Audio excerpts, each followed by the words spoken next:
Welcome to the Crime for Sleep channel. Let me know where you're watching from and what time it is. And don't forget to like, comment, and subscribe. Story 1: The Enigmatic Doll. In the dimly lit attic of their newly acquired Victorian house, Sarah and Michael stumbled upon a hidden treasure, a porcelain doll, its delicate features weathered by time, its blue eyes frozen in a perpetual gaze. Curled beneath a tattered blanket, the doll seemed out of place, a relic of forgotten memories. They chuckled at the oddity, dismissing it as just another dusty artifact of the past. As night descended and the house settled into hushed whispers, an inexplicable heaviness lingered in the air. The silence grew thick, wrapping around the young couple like a shroud of mystery. And when dawn broke, the doll was no longer confined to the attic shadows. It sat serenely at the foot of Sarah and Michael's bed, a silent sentinel in the early light.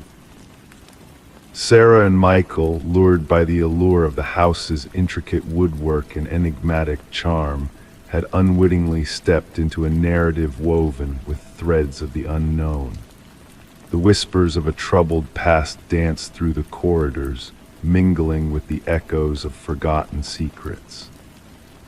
Detective Rachel Winters, a beacon of logic in a world shrouded in uncertainty, was summoned on a crisp autumn morning to unravel a chilling enigma.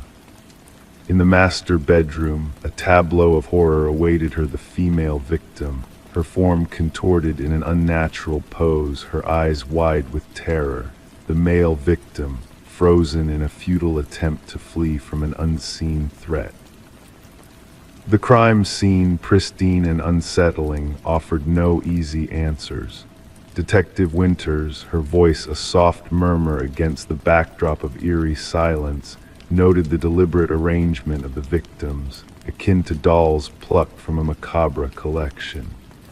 Each detail whispered of a malevolent presence lingering just beyond reach. With each interview, the tapestry of dread unfurled, revealing tales of shadows dancing in empty rooms and phantom laughter haunting the stillness of the night. The forensic team's discoveries only deepened the mystery. Traces of antique fabrics, spectral imprints leading from the attic to the scene of the crime, and a chilling absence of tangible evidence left the investigators grasping at elusive truths. Delving into the house's dark history, Detective Winters unearthed a pattern of tragedy spanning decades.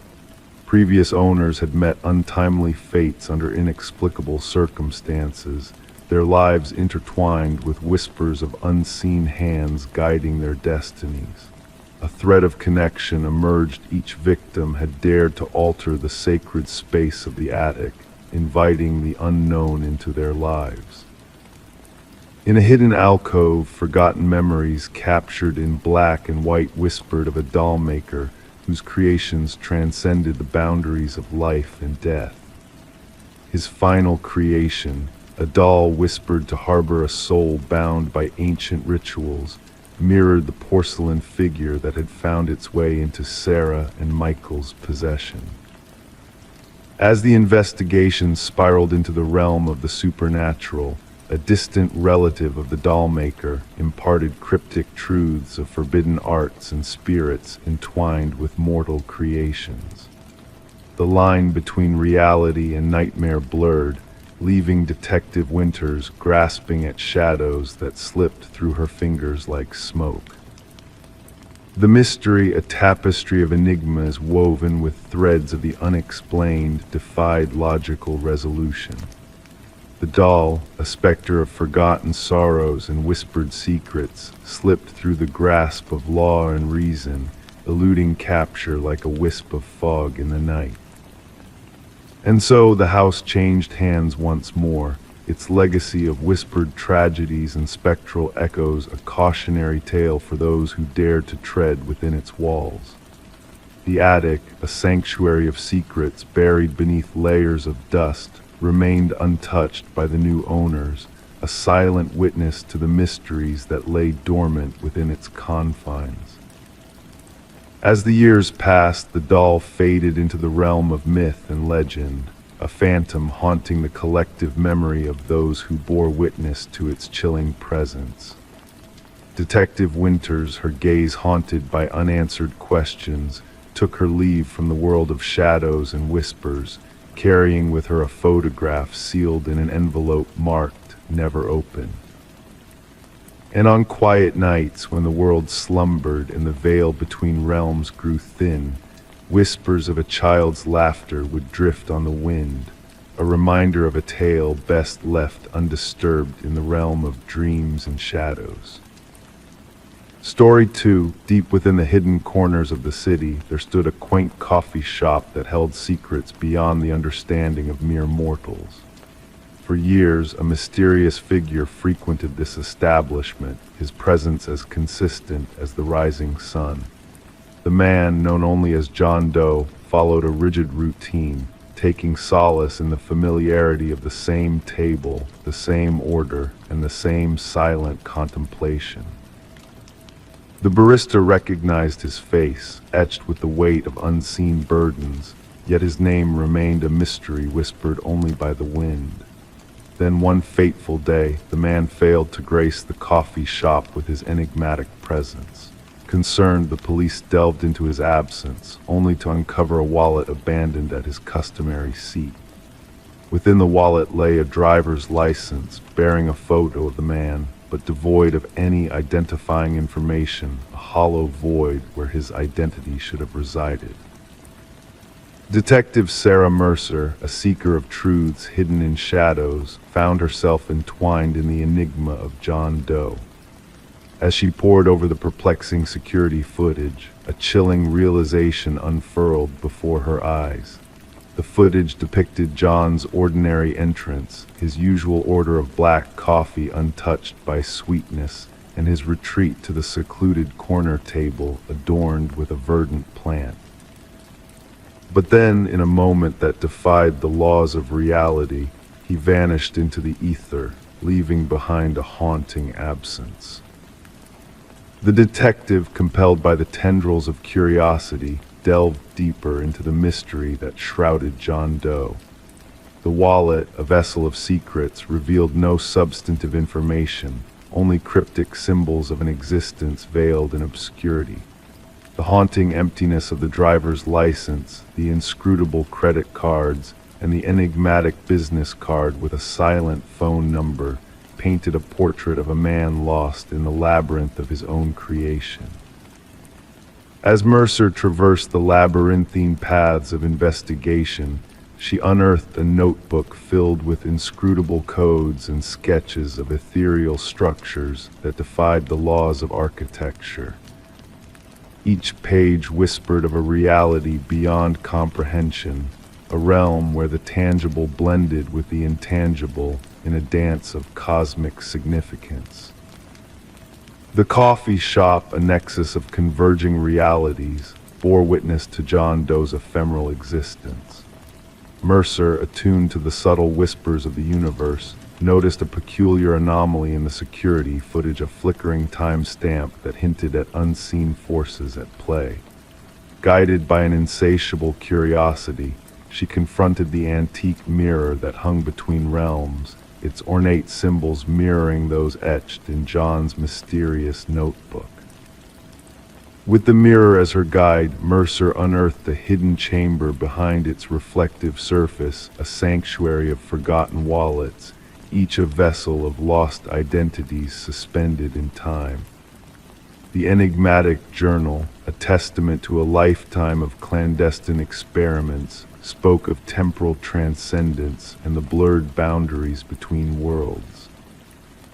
As the investigation spiraled into the unknown, whispers of spectral sightings and eerie reflections haunted the coffee shop's patrons.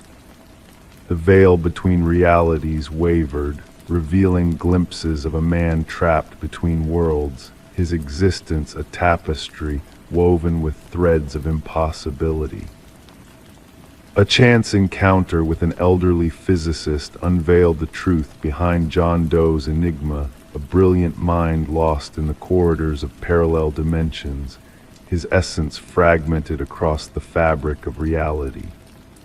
Daniel Weston, once a beacon of scientific innovation, had delved too deep into the mysteries of quantum mirrors, becoming a spectral echo of his former self. In a climactic revelation, Mercer beheld the fractured reflection of Daniel Weston gazing back at himself through the shattered mirror, a poignant reminder of a soul torn asunder by the relentless pursuit of the unknown. As the final note echoed through the void, Mercer stood at the precipice of understanding, her world forever altered by the enigma of the man who didn't exist. The tale of John Doe, a phantom lost in the labyrinth of existence, remains an unsolved enigma, a haunting melody that lingers in the quiet corners of forgotten memories. The coffee shop, a relic of bygone mysteries, succumbed to the inexorable march of time, its secrets buried beneath the rubble of forgotten dreams. And Detective Mercer, a seeker of truths in a world veiled in shadows, found solace in the echoes of a past that whispered of worlds unseen. Her porch, a sanctuary of contemplation, bore witness to her silent vigil, a pen dancing across the pages of a notebook that mirrored the enigmatic musings of a lost soul. In the stillness of the night, a fragment of an antique mirror glimmered with spectral light, its surface rippling with echoes of a reality beyond comprehension. And as the world slumbered, the mysteries of the man who didn't exist lingered in the ether, a testament to the enigma of existence itself. Story 3. The aged envelope, its corners tinged with yellow, bore a fresh stamp, as if it had just embarked on its journey. The detective, with a steady hand, unfolded it. Inside lay a solitary sheet of paper, its message hastily typed in an uneven script. "I am sorry for what I did." The paper exuded a faint dampness, carrying with it the unmistakable scent of iron. A peculiar reddish smear adorned the bottom edge, not of ink, but something more sinister. Detective Sarah Morgan delicately placed the letter into an evidence bag, her gloved hands maneuvering with practiced precision. The forensic team's findings confirmed her suspicions the reddish stain was indeed human blood, matching the DNA from an unsolved homicide that had plagued the department for years.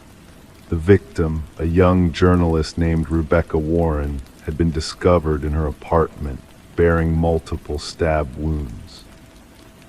Her laptop was missing, her notes strewn about, hinting that her demise might be linked to a story she was pursuing. Despite exhaustive interviews and countless hours of investigation, the case had gone cold until this letter arrived at the precinct, simply addressed to Homicide Division. The paper and envelope bore scant fingerprints, only smudges hinting that the sender had taken precautions. The postmark offered a glimmer of hope, a new light after months of stagnation. Morgan gathered her team in the briefing room, surrounded by walls adorned with crime scene snapshots, timelines, and suspect profiles that had led nowhere. Pinning the letter's image at the heart of their board, she declared, "This changes everything. Our culprit shows remorse." Detective James Chen, Morgan's longtime partner in this case, scrutinized the letter. "Or perhaps they want us to believe so," he proposed. "The blood could be a theatrical ploy, a means to mock us." The forensics team traced the typewriter's unique imprint patterns to a model long out of production. Uncommon, yet not unobtainable, they embarked on a quest, reaching out to antique vendors and collectors across the region. As the investigation gained momentum, they delved into Rebecca's life. Her editor painted a portrait of a determined journalist dedicated to unveiling corruption. Her recent assignment involved probing a prominent family entrenched in local politics. With the patriarch's recent passing, a contentious will emerged, igniting discord among siblings pointing fingers at each other. The detectives revisited Rebecca's boyfriend, Michael Barnes, Initially grief-stricken during their first encounter, he now appeared subtly altered with the emergence of the letter, nervous gestures, trembling hands.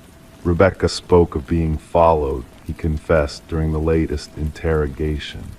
I dismissed it as paranoia due to her investigation. I should have paid heed.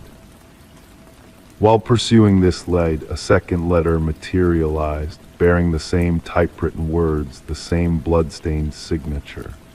This time the message unveiled more. She delved too deeply into the family's secrets, the inheritance, the patriarch's demise. I never intended for it to unravel this way. The trail led them to the mansion of the deceased patriarch, where they scrutinized the eldest son, Richard. Among his collection of antiques lay several vintage typewriters. When questioned, his responses seemed rehearsed, overly polished. The breakthrough surfaced when the forensic team uncovered microscopic fibers on the envelopes matching custom stationery exclusive to the family's youngest daughter, Eleanor. Under interrogation, Eleanor disclosed that Richard had borrowed her stationery a month prior. A search of Richard's residence unearthed a concealed chamber housing newspaper clippings about Rebecca, surveillance imagery, and a vintage typewriter aligning with the one used for the letters. Blood analysis confirmed it to be Rebecca's. The unforeseen connection between Richard and Michael emerged through bank records showcasing substantial transactions preceding Rebecca's demise. Confronted, Michael crumbled. She uncovered evidence of Richard poisoning his father for a hastened inheritance. Michael confessed. I relayed her findings to Richard, intending to scare her off the story. I never envisioned he would resort to murder. The puzzle neared completion when Eleanor disclosed a covert recording capturing Richard and Michael plotting against Rebecca. Richard's voice rang clear. She must be silenced permanently. Richard's apprehension during a flight attempt sealed his fate. The prosecution wove a narrative around the letters, the typewriter, the financial exchanges, and Eleanor's recording. Michael struck a plea deal in exchange for testimony.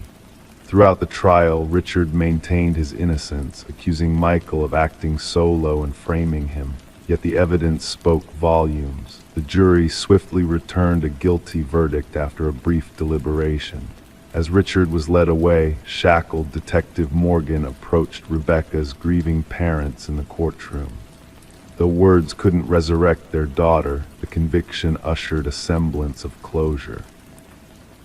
The blood-stained letters lingered in evidence, a poignant reminder that even the most meticulously orchestrated crimes leave traces, and that regret, be it genuine or strategic, can unravel those who deem their deeds flawless. The saga of Rebecca Warren evolved into a pivotal case in detective lore, teaching fledgling investigators that breakthroughs may stem not from cutting-edge forensics, but from relics like an ancient typewriter and the burden of conscience weighing on a killer's soul. Story 4. It came in the mail, nestled within a nondescript envelope lacking any hint of origin. A solitary brass key, weathered by the passage of time. The homeowner, upon its touch, felt a peculiar sense of déjà vu, though unable to place its familiarity. Testing it in every lock she possessed, each remained unmoved by its touch. Clearly, it did not belong to her. However, as she gently set it upon the coffee table, a once silent grandfather clock in the hallway emitted a solitary, resonant chime despite its long-standing state of disrepair. Sarah Miller, disturbed by this inexplicable event, promptly notified the authorities about the mysterious key.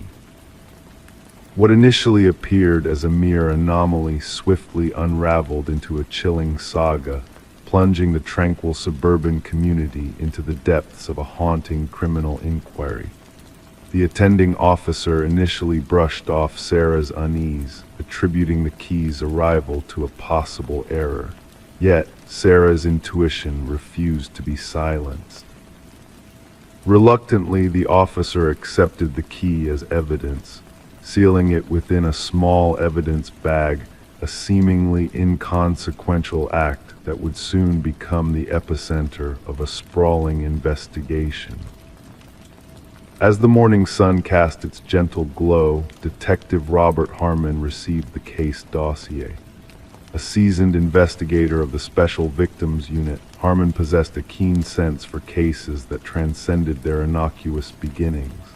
The unassuming brass key sat upon his desk, its presence unassuming yet disquieting. Delving into Sarah's background yielded no signs of criminality. A retired high school English teacher, widowed, with grown children scattered across distant lands. No irregularities in her financial transactions, phone records, or online footprint. She appeared exactly as she professed, an unwitting recipient of an enigma. Forensic scrutiny unveiled solely Sarah's fingerprints on the key. The envelope divulged naught but a common postmark from a regional dispatch center. Devoid of DNA traces or tangible evidence, the key itself, a standard Schlage, time-worn and of indeterminate age, offered no immediate answers. A breakthrough materialized when Detective Harmon decided to cross-reference the key's unique bidding pattern within the department database. 7 years prior, a cold case had documented an identical key pattern linked to a storage unit. Within its confines, investigators had uncovered blood-stained carpet, sharp implements, and images of unidentified women.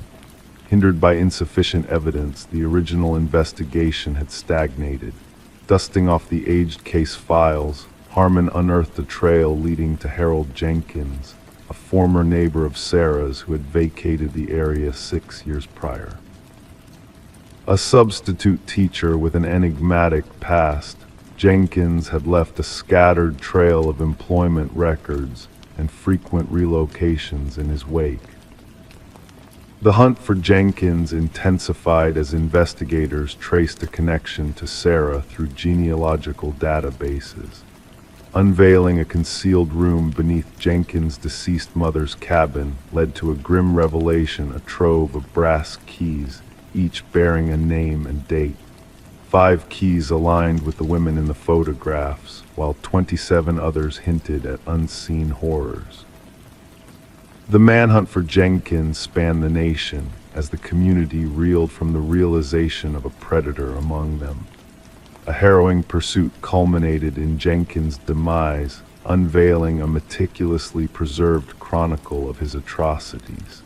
In a final missive addressed to Sarah, Jenkins elucidated his twisted motives, leaving a legacy of terror and heartache in his wake. As the sun set on this grim chapter, Sarah chose to depart her home, forever haunted by the malevolent shadow that had loomed perilously close to her existence. The grandfather clock, once a silent guardian, harbored a clandestine receiver, a chilling reminder of Jenkins' watchful eye. A tale of darkness concealed beneath the veneer of normalcy, this saga serves as a cautionary testament to the insidious depths of human depravity. Story 5. The town held its breath, never whispering of the house standing sentinel at the edge of the woods. It loomed solitary, windows veiled in darkness, porch burdened by the weight of time's passage. No one laid claim to its ownership, no memory lingered of the hands that shaped its weathered form. Yet when a band of wanderers strayed too near, their eyes fell upon a chilling sight, names etched into the wooden walls, carved deep as omens. And at the very bottom, fresh and untarnished, a name unknown to all but one. A hushed voice quivered, "That's mine." In the dead of night, a call pierced the silence, marked in dispatch logs as a routine trespassing incident. The voice belonged to Mason Wright, leader of the hikers who stumbled upon his own name etched into the forsaken dwelling. Responding officers anticipated mere mischief, youthful games gone awry, but what awaited them defied logic. Detective Sarah Keller arrived as dusk draped the forest in shadows. Her flashlight pierced the black, revealing the worn face of the house. 27 names adorn the eastern wall, some fading into obscurity, others sharp as if freshly carved. And at the base, Mason write, the cut still redolent of sawdust. "I've never set foot here before," Mason murmured, his breath a mist in the chilly air. "How could anyone know my name?" The investigation unfurled, unraveling the tapestry of each listed name. The findings sent shivers through the detective team. Every name linked to a soul vanished over the past 40 years, lost to these very woods. Some cases grown cold, others lingering in the shadows. But all shared a haunting commonality. The disappearances occurred while the individuals journeyed alone. Forensic experts cataloged each carving, noting the nuances of depth, technique, and age. The oldest name, Rebecca Hansen, tied to a vanishing dating back 37 years. Her tale, one of entering these very woods never to return, haunted the pages of case reports. Search efforts yielded naught but a lone boot by a trickling stream. Mason's interrogation revealed no ties to the area beyond this ill-fated expedition with college comrades. Their trail, chosen at random from an online suggestion, bore no connection to the other names haunting the desolate house. Suspicions turned to Mason's companions.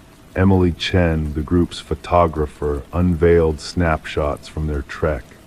In each frame, an unsettling presence lingered, a blurred figure, tall and lean, lurking amidst the trees.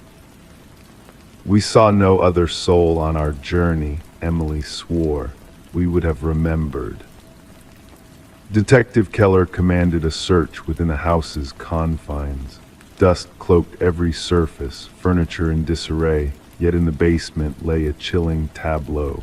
Personal effects of the vanished hikers lined shelves meticulously, each item labeled with a name from the wall outside. UV light unveiled hidden bloodstains on the floor, an attempt to erase the past.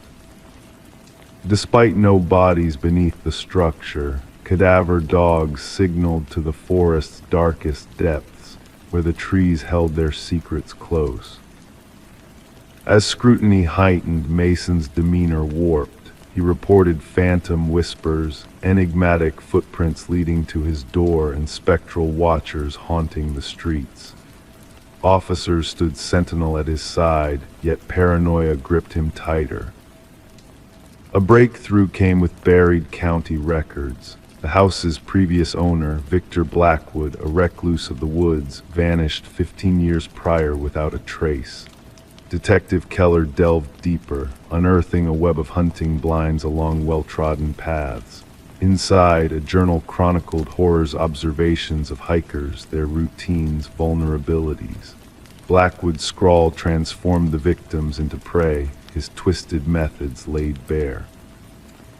The hunt for Blackwood spanned jurisdictions, helicopters scouring the forest with thermal eyes, tactical squads combing every crevice. Yet the phantom eluded justice.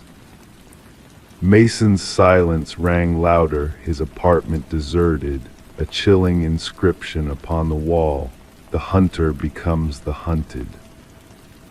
Weeks passed with no sign of Mason. Then, in a hidden alcove within Blackwood's abode, a workshop emerged.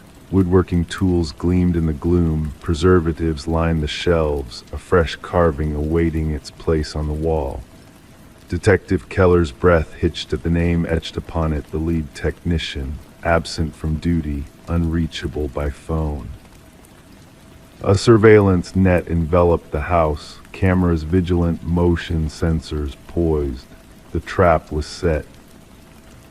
In the dead of night, sensors wailed. Cameras blinked, capturing a figure, tall and sinuous, strolling towards the house with an otherworldly grace. Tactical teams surged forward, but the figure dissolved into the shadows, leaving only whispers of dread in its wake. To this day, the house stands under watchful eyes. Mason and the technician remain lost to the wood's embrace. The investigation persists, resources allocated anew as vanishings echo in distant forests. The names on the wall weave a chilling legend among investigators. Some officers shun their mention, others flee the case entirely. Local hikers skirt the house's domain, fearing that to speak its name is to court a fate etched in wood, an unspoken terror of names forgotten. Story 6. In the quiet stillness of an abandoned house, a phone sat on the counter, its screen glowing faintly in the dim light. Detective Morgan Reed stood before it, the weight of an unsolved mystery heavy on her shoulders. The call had come just minutes ago, a call from a phone that shouldn't have been making calls at all. The voice on the other end had been haunting, a whisper filled with desperation and fear. He's here, and then silence. The number traced back to Catherine Sullivan, a woman who had died 3 years prior in a tragic car accident. Yet here was her phone, making a call from a house long forgotten. The investigation led Morgan down a path of confusion and disbelief. The evidence bag containing the phone held no answers, only more questions. How could a dead woman's phone be calling from an empty house? The dust on the counter told a story of its own, disturbed only where the phone had appeared. As Morgan and her partner, Detective Walsh, delved deeper, they uncovered a journal belonging to Catherine.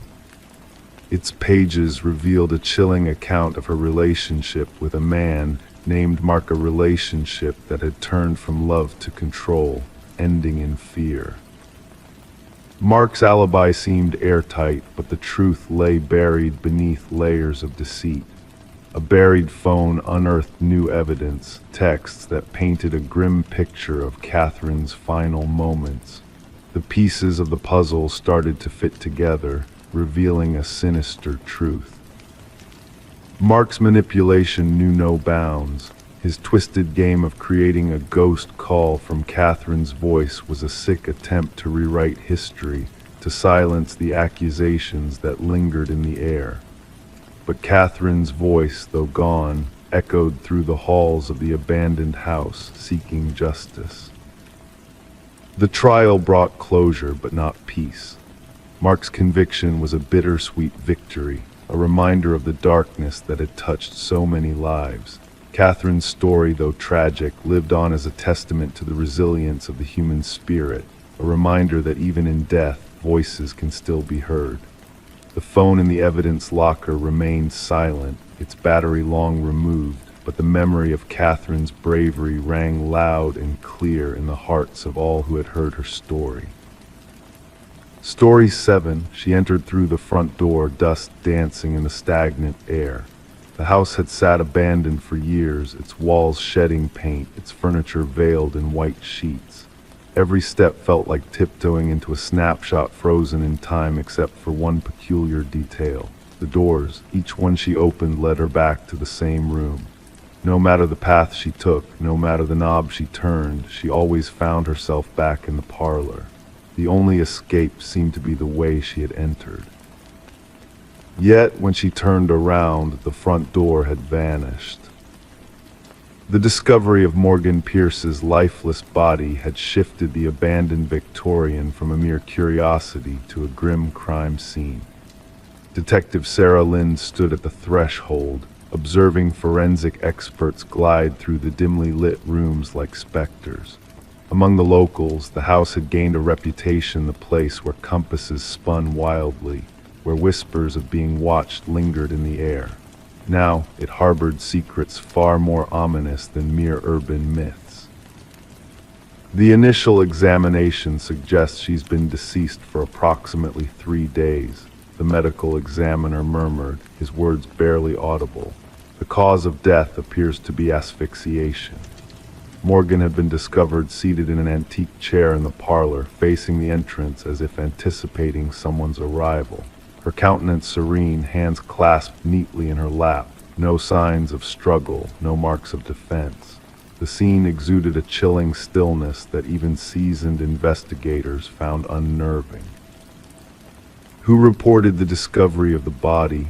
Lind inquired, scanning her notes. A real estate agent showing the property to potential buyers, her partner replied. They entered, spotted her sitting there, mistook her for a trespasser until they drew closer.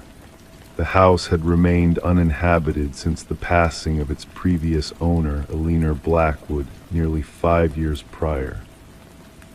Legal disputes had left the property in a state of neglect, unwanted, unsold, and mostly forgotten, except by vandals and thrill seekers.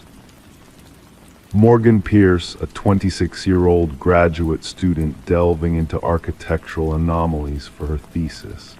Her friends described her as systematic, driven, and captivated by spaces that defied traditional design. The abandoned Victorian, with its reputation for disorienting visitors, must have beckoned to her curiosity. Her roommate reported her missing 2 days ago, Lind noted. Claimed Morgan had mentioned visiting the house where people get lost for her research.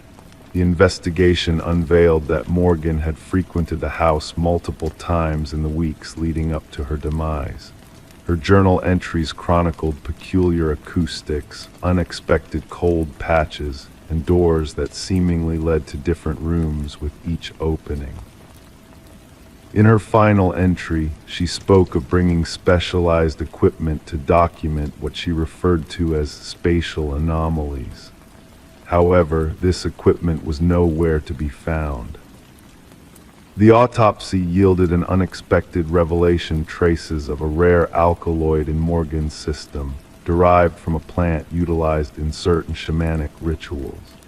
The substance was known to induce disorientation and vivid hallucinations, but not in quantities adequate to be fatal.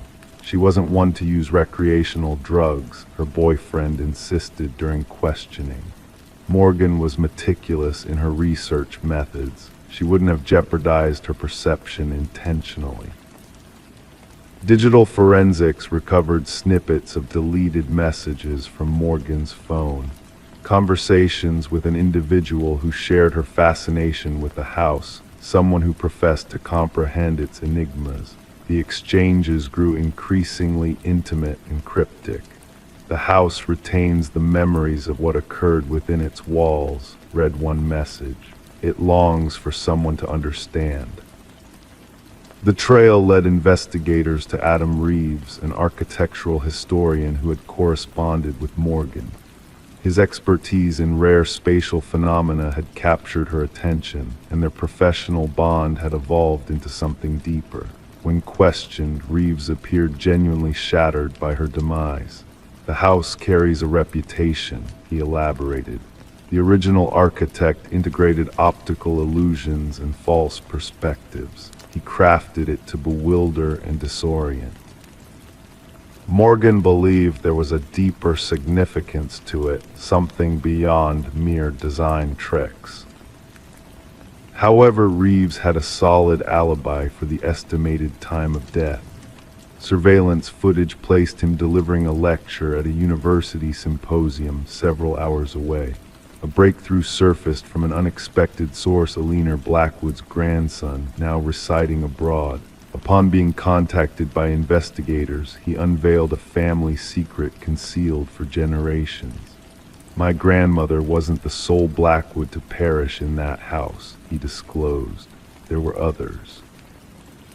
Always discovered in the parlor, always appearing peaceful. The family termed it the claiming.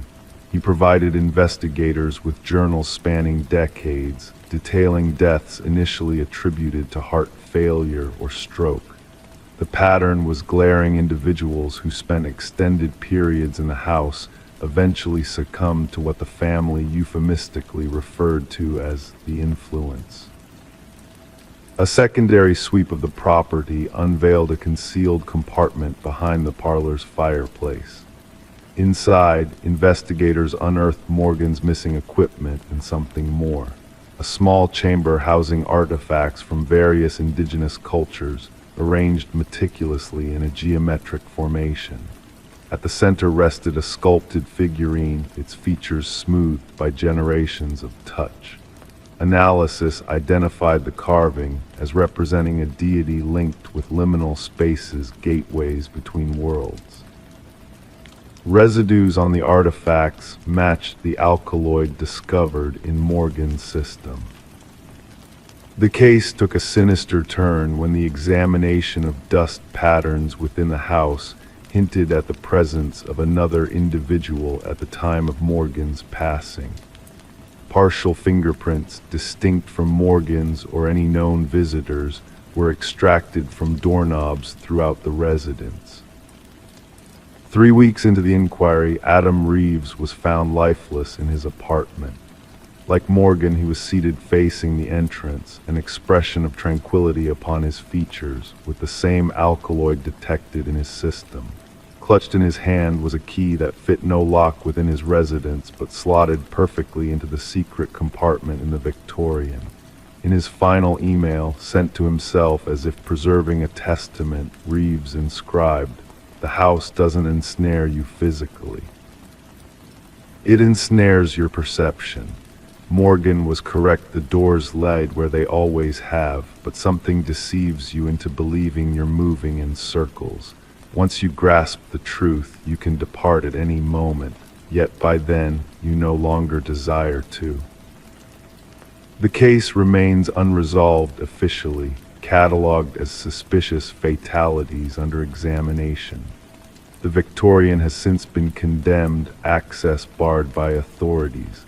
Nonetheless, whispers linger of lights flickering within on certain evenings, and of individuals who enter but never emerge. Some locals assert that the house seizes those who uncover its mysteries too profoundly. Others speculate that Morgan and Reeves unearthed something ancient and potent, existing within the realms between conventional reality. The truth persists as elusive as an exit in a house where every doorway leads back to the start. Story 8, she cleared the mist from the mirror, gazing at her reflection. Yet an unsettling feeling crept in. Her appearance was normal, her attire unchanged. Still, the longer she peered, the more a sense of unease settled within her. A flicker caught in the corner of her eye, a movement not of her own making, and when she turned away, her reflection remained motionless, observing. This was the beginning of Rebecca Thorne's mysterious tale, unfolding in the confines of her bathroom. The enigma that followed would baffle investigators and cast a shadow over the community for years to come. Rebecca resided alone in a modest flat nestled in a serene suburban enclave. Known for her meticulous nature, she was described as reserved, someone who kept to herself yet maintained polite relations with her neighbors. Her occupation as a data analyst in a mid-sized firm dictated a life of routine and exactitude. Nothing in her demeanor hinted at her eventual role in one of the most perplexing criminal inquiries of the era. The initial signs were subtle. Objects in Rebecca's home seemed subtly rearranged, no items missing, just shifted around. A mug placed on a different shelf, books shuffled, her toothbrush on the opposite side of the sink. She brushed off these peculiar occurrences as mere lapses in memory, attributing them to long hours spent under harsh fluorescent lights, analyzing spreadsheets until her vision blurred. It was only after enduring weeks of these disturbances that Rebecca finally contacted the authorities, leading to Detective Marion Shaw's involvement. Initially, the assessment leaned towards a mental health concern rather than a criminal matter. Shaw noted in her report no tangible evidence, no signs of forced entry or missing possessions, just a woman with a sense of foreboding in her own home. The pivotal moment arrived with the incident in the bathroom mirror. During her subsequent interaction with the police, Rebecca recounted in vivid detail how her reflection appeared to move independently, leaving her with a constant sensation of being watched, even in solitude. This time she had proof: a self-installed security camera aimed at her front door. The footage unveiled a chilling truth that sent shivers down the spines of even the most seasoned officers. The grainy video captured Rebecca leaving for work in the morning, followed by an identical figure entering her apartment 20 minutes later. Forensic scrutiny of the footage revealed no signs of tampering or digital manipulation. The intruder moved and dressed exactly like Rebecca, even carrying her distinctive leather bag. However, Rebecca's workplace security system showed her already present in her office across town at the same time. "We're facing a doppelganger scenario," Detective Shaw informed her superiors. "Someone who has meticulously studied Ms. Thorne and can replicate her with uncanny precision." The investigation deepened. Fingerprints found in the apartment matched only Rebecca's, with no foreign DNA detected. Neighbors reported nothing out of the ordinary, just Rebecca going about her daily routine. One neighbor, Mrs. Keller, mentioned a peculiar encounter with Rebecca where she received no response upon greeting her return home, an unusual occurrence that raised no immediate alarms. Rebecca commenced documenting the disturbances in a journal. Minor alterations in her living space escalated. Unexplained food disappearance from the fridge, unfamiliar searches on her computer, and unsettling photographs on her phone selfies resembling her yet taken without her recollection. Some images portrayed a subtly off-kilter expression, a smile too wide or eyes too intense. "I feel like I'm losing my mind," she confessed to Detective Shaw during their third meeting. "Or someone is trying to convince me that I am." The breakthrough materialized when a pattern emerged in the security footage. The doppelganger only infiltrated during Rebecca's scheduled absences for specific commitments, therapy sessions, yoga classes, Sunday morning grocery runs, pre-planned activities with predictable durations. "Someone is intimately familiar with your routine," Shaw elucidated. "This isn't random, it's calculated surveillance and subterfuge." A forensic psychologist theorized a motive of fixation on becoming Rebecca, living her life, and potentially supplanting her entirely. Such cases, though rare, were documented in psychological studies. The perpetrator typically underwent a psychological rupture, fixating on a victim symbolizing traits they desired: stability, beauty, success, normalcy. The focus narrowed when Rebecca mentioned a former coworker, Lily Winters, who exhibited escalating erratic behavior before being terminated. Lily had closely collaborated with Rebecca, often remarking on their similarities. Following her dismissal, she sent Rebecca a series of unsettling emails, one stating, "We could be the same person. Sometimes I feel more like you than you do."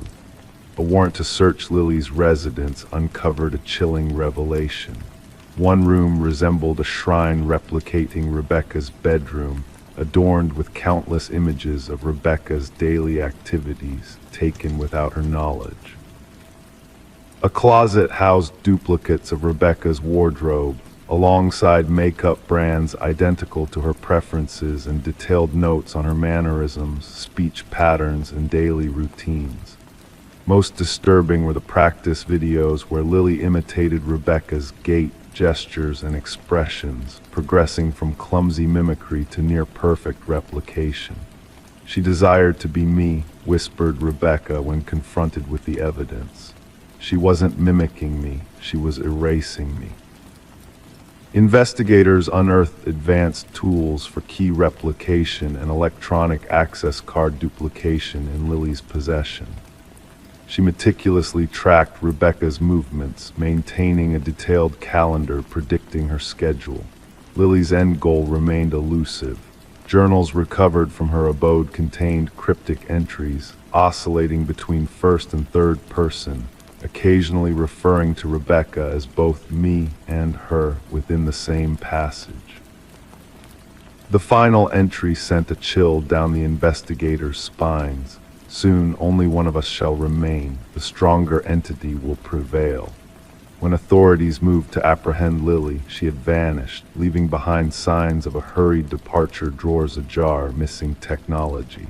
A nationwide alert was issued, and Rebecca was relocated to a secure location under continuous surveillance. For 3 weeks, every place associated with her former life was monitored, yet Lily remained elusive. The climax arrived when a security guard at Rebecca's former workplace reported an anomaly. Despite being under protective custody, Rebecca was spotted entering the building. Surveillance footage confirmed an individual resembling Rebecca using a valid ID to access the premises, proceeding to her former workspace, scouring through files for 40 minutes before departing. The implication was stark. Lily hadn't fled. She had made her move, assuming Rebecca's identity as the genuine Rebecca remained concealed. The case lingered unresolved. Lily Winters eluded capture, and Rebecca Thorne chose to forge a new identity in an undisclosed location, avoiding a return to her past life. Detective Shaw's desk held a photograph of two strikingly similar women, Rebecca Thorne and Lily Winters. She often scrutinized their features, searching for nuances that set them apart. The true horror Shaw imparted to new recruits is not in resembling someone or sounding like them. It's in desiring to become that person so ardently that you erase your own existence in the process. Our identity isn't merely what we present to the world, it's what we safeguard most fiercely. And sometimes we only realize its worth when someone attempts to steal it. Story 9: The Mystery of the Haunted House. The ancient box lay hidden beneath layers of dusty relics in the attic, a forgotten treasure chest of memories left behind by the house's former inhabitants. Within its weathered confines resided a collection of faded Polaroids, capturing moments of joy and celebration from years gone by. Birthdays, family gatherings, scenes of innocence and normalcy painted in soft hues. But as she delved deeper into the stack, her fingers brushing against the frayed edges of the photographs, she stumbled upon a picture that shattered the tranquility of the past. In the final snapshot, a scene unfolded that sent shivers down her spine. It depicted her own living room, the familiar couch, the drapes she had always meant to replace. Yet the family in the image was not hers. And there, lurking in the murky shadows of the hallway, a figure stood watch a man whose presence sent a chill through the very core of her being. Rebecca's hands trembled as she scrutinized the photograph, the Polaroid quivering slightly under her touch. The family in the picture, a woman with sun-kissed hair, a bespectacled man, and 2 children, gazed back at her with frozen smiles, oblivious to the ominous figure looming behind them. Their joy frozen in time, juxtaposed with the unseen danger that lingered in the background. Descending the creaking stairs, Rebecca carried the unsettling image to her kitchen, the weight of the discovery settling heavily upon her. The house, always echoing with emptiness since she had moved in 4 months prior, now felt oppressively suffocating. Placing the photograph under the harsh glare of the fluorescent light, she couldn't deny the eerie resemblance: the archway leading to the hallway, the ornate molding, the bay window that bathed the room in morning light.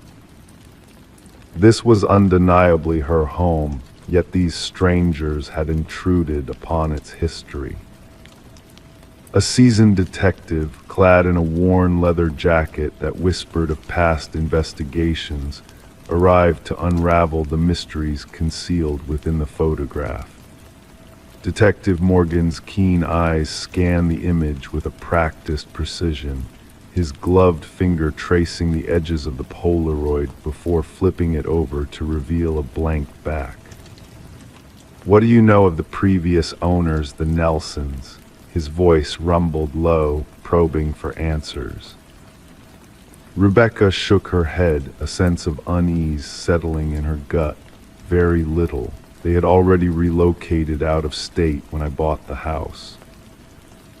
Nodding thoughtfully, Morgan requested to take the photograph for further analysis.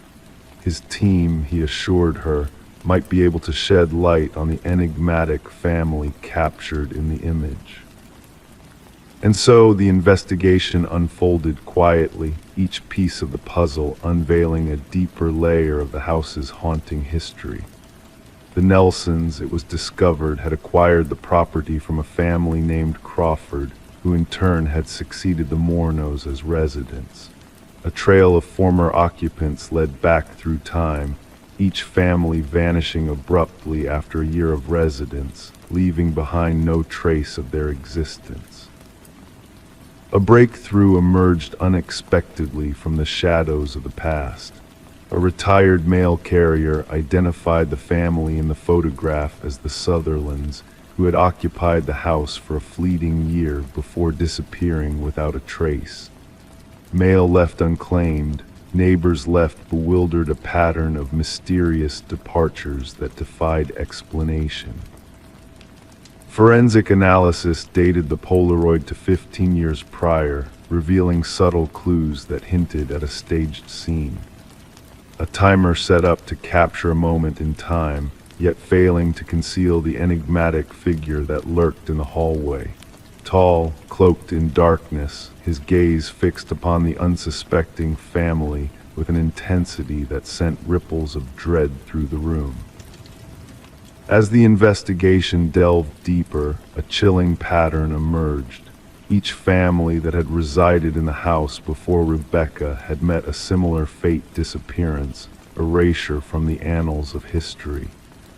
A dark legacy woven into the very fabric of the building's existence, stretching back through the decades. The house's origins whispered of a troubled past. Built by a renowned architect, the project had been marred by the sudden disappearance of the overseeing manager, a man named Samuel Whitfield.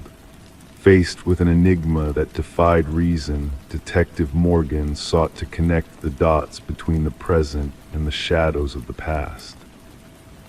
The basement, a crypt of buried secrets, became the focal point of the investigation. Ground-penetrating radar revealed anomalies beneath the concrete, leading to a grim discovery that would unravel the tapestry of horror woven within the house's walls. Beneath layers of soil and concrete, the missing families were unearthed, preserved in a macabre tableau of eternal silence.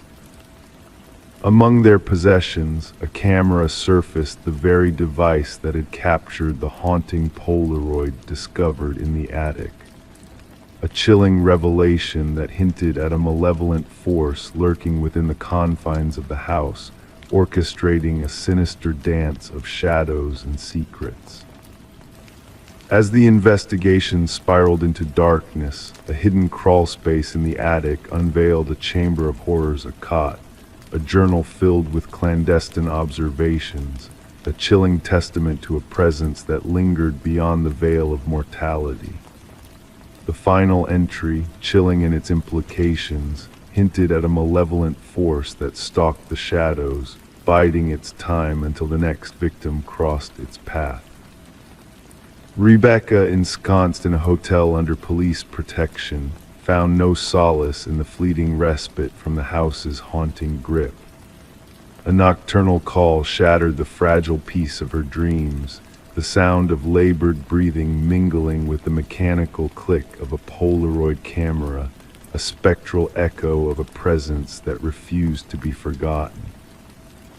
The saga of the haunted house continued, its windows now veiled in darkness, its secrets buried within the crumbling walls.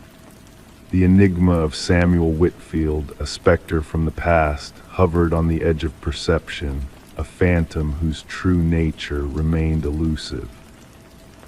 And so the tale lingers on, whispered in hushed tones among those who dare to seek the truth behind the man in the photograph. In the shadows of forgotten rooms, new families now tread unknowingly, their lives captured through the lens of a malevolent watcher. The legacy of the house endures, a haunting reminder that some mysteries are best left undisturbed, lest they awaken a darkness that hungers for souls lost in the labyrinth of time. Story 10: The Enigmatic Mask. The old costume shop was in its final days, its shelves stripped bare as it sold off remnants of the past. Among the forgotten treasures, a woman's hand reached for a mask that seemed to beckon her, its delicate features holding an eerie lifelike quality. Placing it on the counter, the cashier hesitated, his voice barely a whisper, "That's not ours." Perplexed, the woman checked for a tag, but none could be found. With a nonchalant shrug, she decided to take the mysterious mask home. That night, a soft rustle stirred her from slumber, the whisper of fabric shifting in the darkness. Her heart quickened as she noticed the mask was no longer resting on the dresser where she had left it. Instead, it sat ominously on her nightstand, its gaze fixed upon her. The woman, known as Catherine Reed, was discovered by her concerned neighbor the following morning. The front door stood ajar, allowing a beam of morning light to pierce the gloom of her home. Expecting to return a borrowed book, the neighbor stumbled upon a chilling scene that would confound investigators for years to come. Catherine lay lifeless on her bedroom floor, the mask mysteriously vanished. Detective Morgan arrived at the scene, her presence adding a solemn weight to the already somber atmosphere. As forensics meticulously documented the room, the rhythmic clicks of the shutter provided an eerie backdrop to the whispered conversations. "No forced entry," noted one officer in his meticulous note-taking. The detective's keen eyes scanned the room, absorbing every detail. A slightly ajar drawer, a lipstick-stained water glass on the nightstand, everything seemingly ordinary, except for the woman who would never awaken. The medical examiner's examination yielded no immediate answers. Cause of death unclear upon initial inspection. No visible wounds, no signs of struggle, he reported solemnly, gesturing towards Catherine's frozen expression of terror.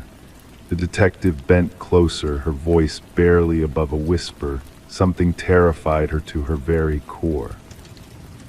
Catherine had lived a quiet life as an art appraiser, renowned for her discerning eye and passion for authenticity. Colleagues spoke of her keen ability to spot even the subtlest discrepancies. She could detect a forgery from across the room, remarked her boss during questioning, hinting at her unparalleled attention to detail. The detective pondered whether this very talent had unwittingly led to her demise. A puzzling discovery emerged from the costume shop's security footage. The cashier's evident confusion over the mask raised eyebrows. Further investigation revealed that the mask was not part of the shop's inventory. The owner, visibly distressed, confessed to its sudden appearance during a clearance sale, hinting at a dark history tied to a deceased collector's estate. A breakthrough in the case came with the revelation of microscopic fibers found on Catherine's fingertips. She was grasping at something, the lab technician explained, noting the unusual composition of the fibers, a blend of human hair and an unidentified organic substance defying modern analysis. The investigation uncovered a string of similar deaths spanning decades, each victim acquiring a peculiar mask shortly before their demise. All were found with expressions frozen in terror, their cases remaining unsolved. A retired detective, a veteran of one such case, shared a startling revelation. Inside each mask, hidden behind the lining, ancient symbols hinted at a ritual involving soul transference. A journal clandestinely stashed in Catherine's apartment shed light on her final days. Her frantic entries detailed a growing sense of unease, a feeling of being watched within her own home. She delved into the mask's origins following the cashier's peculiar reaction, drawing connections to a series of enigmatic deaths. "The mask moves," she penned with escalating dread, describing markings inside that mirrored unsolved cases. The collector of these masks had met a similar fate, each mask claiming a life before seeking a new host. The evidence began to weave a chilling narrative. Catherine's research, the mysterious fibers, the shared fate of past victims. The cause of death was eventually attributed to cardiac arrest induced by extreme fear. What sinister force could evoke such terror that one's heart would simply cease to beat? The investigation took a macabre turn when surveillance footage captured a figure exiting Catherine's home, donning the missing mask. The unsettling sight of the figure moving with Catherine's gait, yet unnaturally mechanical, sent shivers down the detective's spine. An alert was issued for the elusive mask, but it vanished without a trace, only to resurface months later in a distant vintage shop, changing hands silently. The enigma of the mask remained unsolved, shrouded in a veil of mystery. The detective safeguarded Catherine's journal, a testament to a truth beyond official comprehension.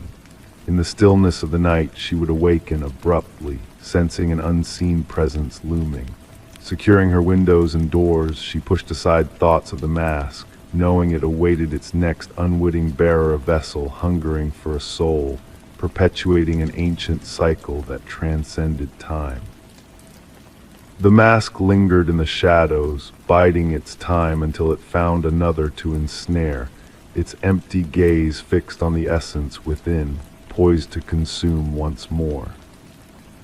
Story 11. The tale began as a mere oddity to the new homeowners, the crackling of the old intercom system in the dead of night. A relic of the past, revamped but left to fade into obscurity. But one fateful evening, curiosity got the best of the husband. With a hesitant press of the button, a haunting whisper seeped through the speaker, sending shivers down his spine. "Why did you come back?" The words lingered in the air, unsettling and mysterious. His wife, standing close behind, denied ever uttering such a phrase. The Victorian manor stood proudly amidst ancient oak trees, its aged facade concealing a modernized interior. Daniel and Meredith Parker, drawn to history, had acquired the property at an unexpectedly affordable price, despite the unease of the real estate agent during the initial tour. The intercom system, a vintage charm connecting every room, had captivated the Parkers from the start. Detective Sarah Reeves arrived at the property, the gravel murmuring beneath the wheels of her unmarked car.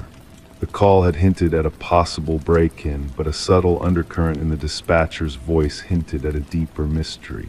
Daniel Parker, a somber figure, welcomed her at the entrance, his pallor accentuated by the dim glow of the porch light.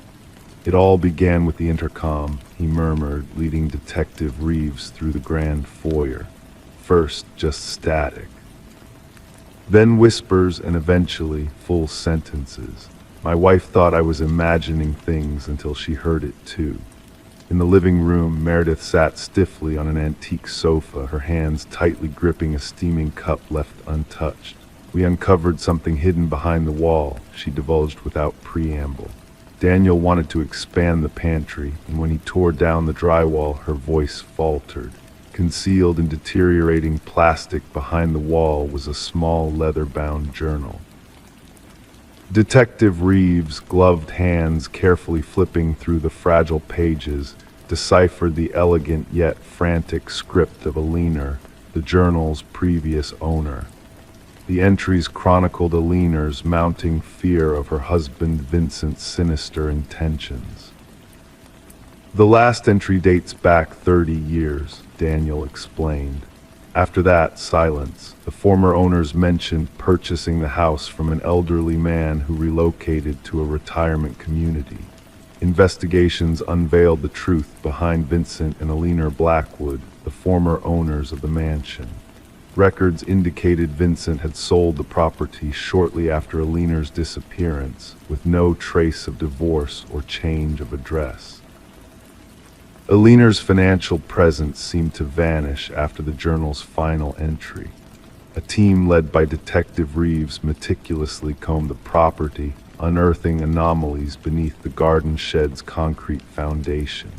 As the aged concrete gave way, a grim discovery emerged: the skeletal remains of a woman in her 40s, bearing signs of fatal head trauma. Among the remains lay a gold wedding band inscribed with the words, "To Alina, my eternal love." The case against Vincent Blackwood swiftly solidified.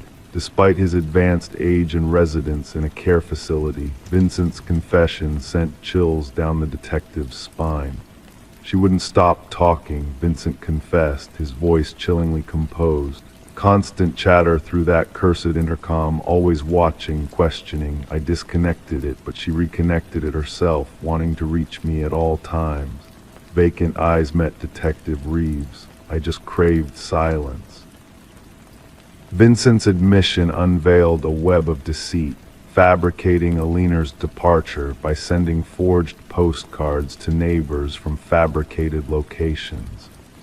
For years, he roamed the house, oblivious to the truth beneath his feet. The trial was swift, with Vincent pleading guilty to murder. The sentencing judge remarked on the calculated nature of the crime and the decades-long charade that followed. Daniel and Meredith, unable to endure the house's dark past, eventually sold the property. Before departing, they held a poignant memorial for Alina in the restored garden. The intercom system, a relic of whispers and secrets, vanished during the subsequent renovations by the new owners. Workers reported eerie static and hushed voices during the removal, attributing them to electrical interference. Detective Reeves revisited the Blackwood case file before its archival, pondering how the house had unfurled its enigmatic tale across time. Justice had finally caught up with Vincent Blackwood, thanks to Alina's unseen hand. Among local law enforcement, the case gained notoriety as the house that echoed. Occasionally, Detective Reeves would pass by the property on her way home. She never halted, but her pace would slow, the window slightly ajar, attuned to the whispers carried on the wind, a reminder of the house's unspoken legacy. Story 12. Amidst the quiet morning, a mysterious package found its way to Sarah Miller's doorstep.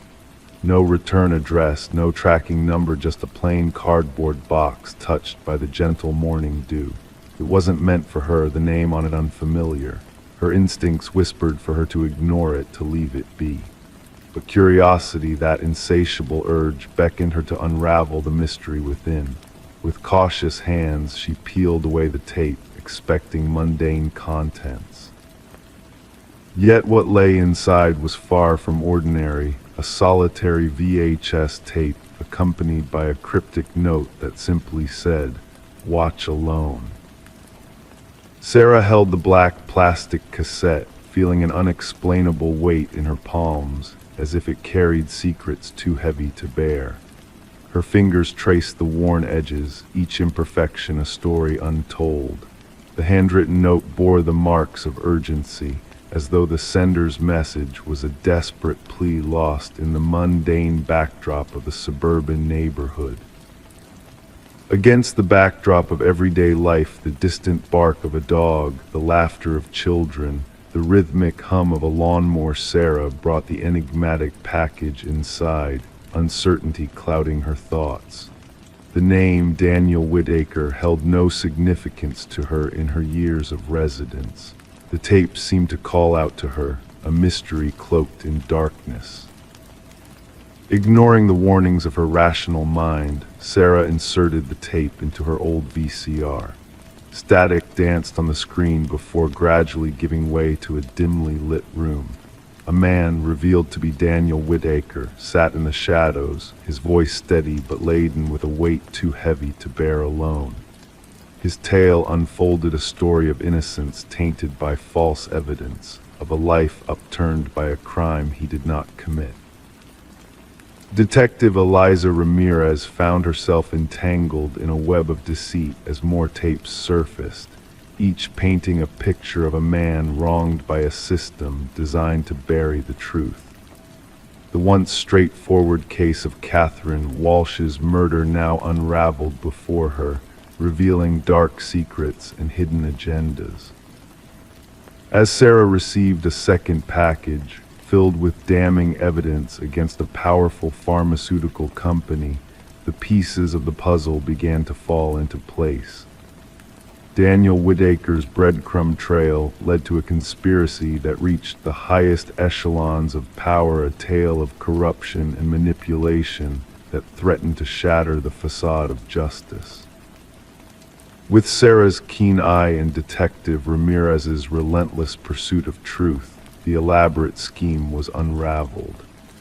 In a storage unit hidden away from prying eyes, the evidence lay bare: a journal documenting the conspiracy, the original files that incriminated the guilty, and detailed plans of framing an innocent man. Justice, slow but inevitable, arrived as the truth could no longer be silenced.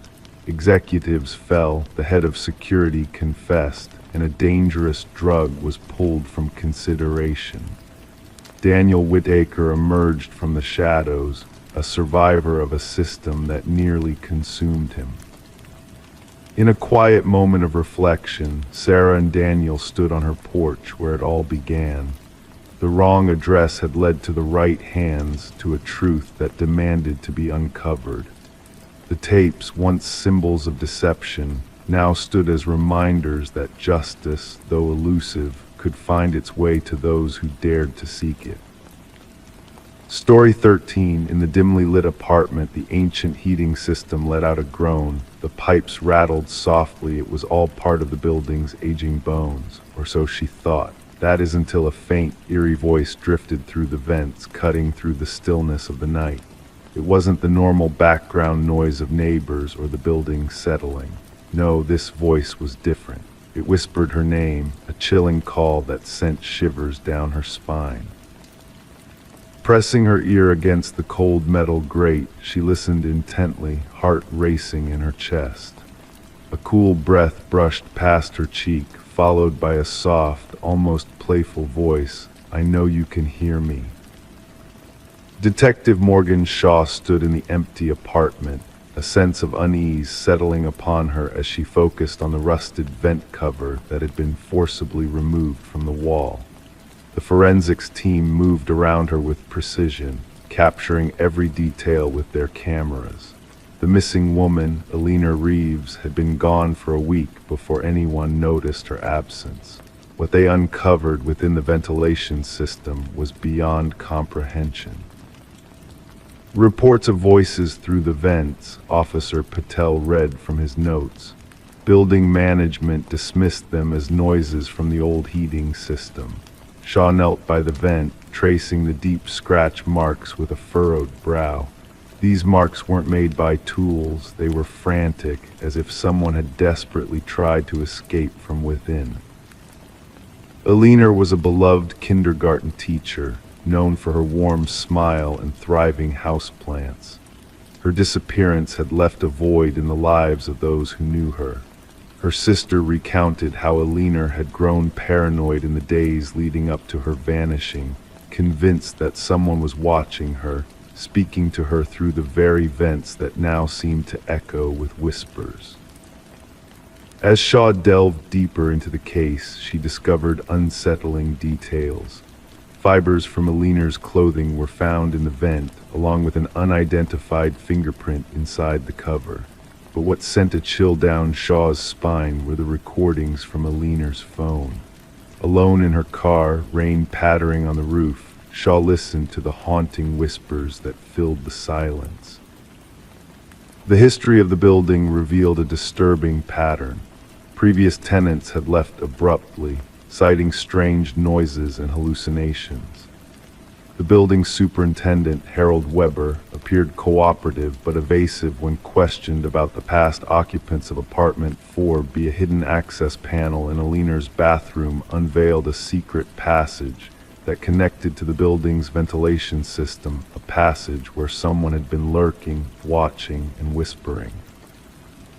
A search of Weber's meticulously kept apartment uncovered a sinister collection of recordings and personal items belonging to past tenants. His obsession with Alina was laid bare in his digital journal, detailing his twisted relationship with her. The pieces of the puzzle fell into place, painting a grim picture of a predator hidden in plain sight. Weber's arrest was a quiet affair, his demeanor unsettlingly serene as he spoke of the building's voice that guided his actions. The truth of Alina's fate emerged sedated, lured into the vents, lost in the labyrinthine ducts until her final breath. During the trial, Weber's facade of calm cracked only once, a knowing smile directed at Shaw as he spoke of the eternal whispers that echoed through the building. Found guilty on all counts, he was led away, leaving behind a legacy of fear and uncertainty. The once bustling apartment building now stands empty, a silent witness to the horrors that unfolded within its walls. Despite attempts at renovation and change of ownership, the whispers persist, the cold drafts carry voices of the past. The groans of the heating system, the rattling pipes, it's all part of the building's haunted legacy. Or so they try to convince themselves as they drift off to sleep, unaware of the secrets that linger in the shadows. Story 14. Renovations always hold secrets waiting to be unveiled. Among the dust and debris lie traces of the past, old newspapers, broken trinkets, forgotten photographs. But for Sarah and Michael, a peculiar discovery awaited them beneath the floorboards of their newly acquired Victorian-era home. As they pried up the aged wood, a letter emerged, neatly folded as if hidden for years. The paper, fragile and yellowed, bore a cryptic message: "Don't trust the one who knocked." Before they could comprehend the ominous warning, 3 sharp knocks reverberated through the silent house, sending shivers down their spines. Detective Alina Reed entered the scene with a sense of grace and scrutiny, her experienced hands delicately retrieving the note, already tainted by the couple's touch. As the investigation unfolded, Reed observed the genuine fear etched on Sarah and Michael's faces, their innocence shining through their troubled expressions. Delving into the history of the house, Reed unearthed a tale of the Hargrove family, its past intricacies weaving a web of mystery. Franklin and Margaret Hargrove, once the proud owners, now cast shadows of suspicion upon the estate. Franklin, a respected teacher turned recluse, and Margaret, a widow haunted by secrets untold. Through meticulous research and poignant interviews, Reed uncovered a dark chapter in the Hargroves' lives. Franklin's descent into paranoia, fueled by mounting gambling debts and the ominous presence of a relentless collector known as Victor Mercer, painted a sinister picture of deception and fear. Margaret's sister's whispers revealed the truth that had long been concealed: the relentless knocking, the looming threat of the collector, and the desperate measures taken to protect their dark secret. The revelation of Victor Mercer's fate, buried beneath the foundation as a grim testament to past sins, sealed the case with a chilling finality. As the house stood silent, its walls echoing with untold stories, Sarah and Michael made a choice to part ways with its haunting past, leaving behind a legacy of darkness. The abandoned renovation stood as a testament to the mysteries that lingered within the old Victorian home, a poignant reminder of the chilling message that still echoed through the empty halls. Detective Reed closed the case with a heavy heart, knowing that some truths remain veiled, some mysteries unsolved. The note, now a relic of a bygone era, served as a haunting reminder: don't trust the one who knocked. The legacy of Margaret, Franklin, and Victor Mercer continued to weave its enigmatic spell, leaving a lingering question mark in the depths of the night, a question mark that whispered of secrets buried in the shadows, waiting to be unearthed by those brave enough to seek the truth. Story 15. Deep within the heart of the old library, shadows danced in the flickering light, whispering secrets long forgotten. The building stood poised for demolition, its walls holding memories of a bygone era. Construction workers moved with purpose, their tools echoing through the halls as they neared the completion of their task. Yet fate had other plans, hidden in the dusty pages of history. Amidst the chaos of destruction, a lone worker stumbled upon a hidden latch concealed within the ancient bookshelf. With a soft click, the shelf swung open, revealing a passage shrouded in darkness. A narrow corridor beckoned, leading to a secret room untouched by time. The air within was heavy, pregnant with the weight of years gone by. In the center of the room, a solitary chair stood bolted to the floor, a silent sentinel in the dim light. The walls bore a haunting message, etched repeatedly in a desperate plea for recognition. I am still here. The discovery sent shivers down the spine of the construction foreman, who knew instinctively that something sinister lurked within these walls. The call went out, piercing the stillness of the library as the police arrived to secure the scene. Detective Morgan Walsh, a seasoned investigator with a keen eye for the unusual, stood at the threshold of the hidden room. His flashlight cut through the shadows, illuminating the chilling words that adorned the walls like a macabre tapestry. "Secure the scene," Walsh commanded, his voice resounding in the confined space. "Let no one disturb this place until forensics has combed through every inch." The mystery unfurled before him like a dark flower, petals of deceit and betrayal blooming in the musty air. The history of the library whispered of a family haunted by tragedy. The Harringtons, once pillars of the community, had bequeathed the building to the public after the disappearance of their daughter, Rebecca. Her vanishing had left a void in their lives, a wound that refused to heal. As forensic experts delved into the hidden room, they uncovered clues that painted a grim tableau. Hair and fibers clung to the ancient chair, remnants of a struggle long past. The walls bore traces of blood and skin, a silent testimony to the horrors that had unfolded within these walls. Walsh delved into the family's past, uncovering a tangled web of secrets and lies. The timing of the library's donation raised suspicions, hinting at a connection to Rebecca's disappearance. The pieces of the puzzle began to coalesce, forming a chilling portrait of betrayal and madness. Further investigation revealed a sinister truth. The contractor who had installed the bookshelf had ties to the family, a fact that raised red flags in Walsh's mind.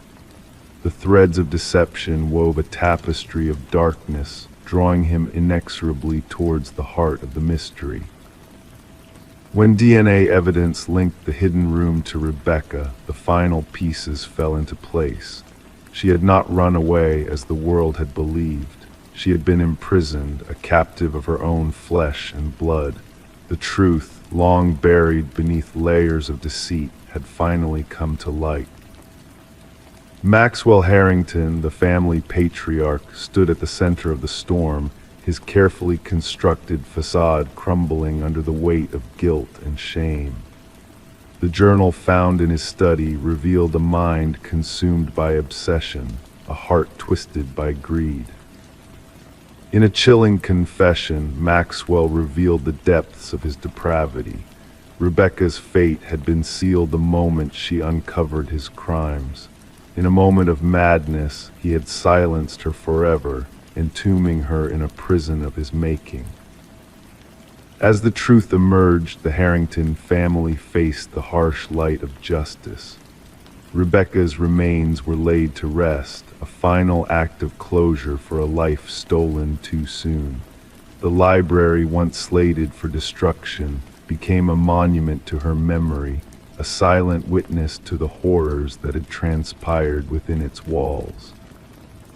And so, as the sun set on the old library, a sense of peace descended upon the building.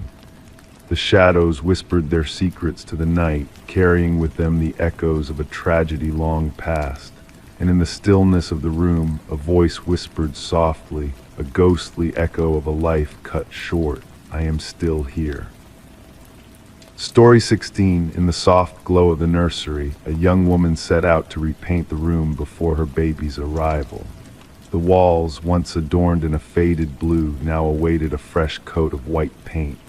As she carefully rolled on the first layer, a hidden secret began to unveil itself beneath the surface.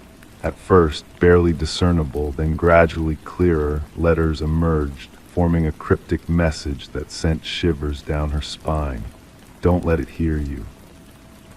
Surprised and intrigued, she took a step back, her heart racing. And there, imprinted in the fresh paint, were tiny handprints too high on the wall to belong to any child.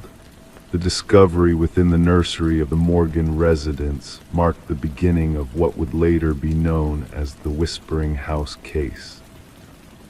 The young couple had purchased the Victorian-style home for a bargain price, unaware of the dark history that lurked within its walls.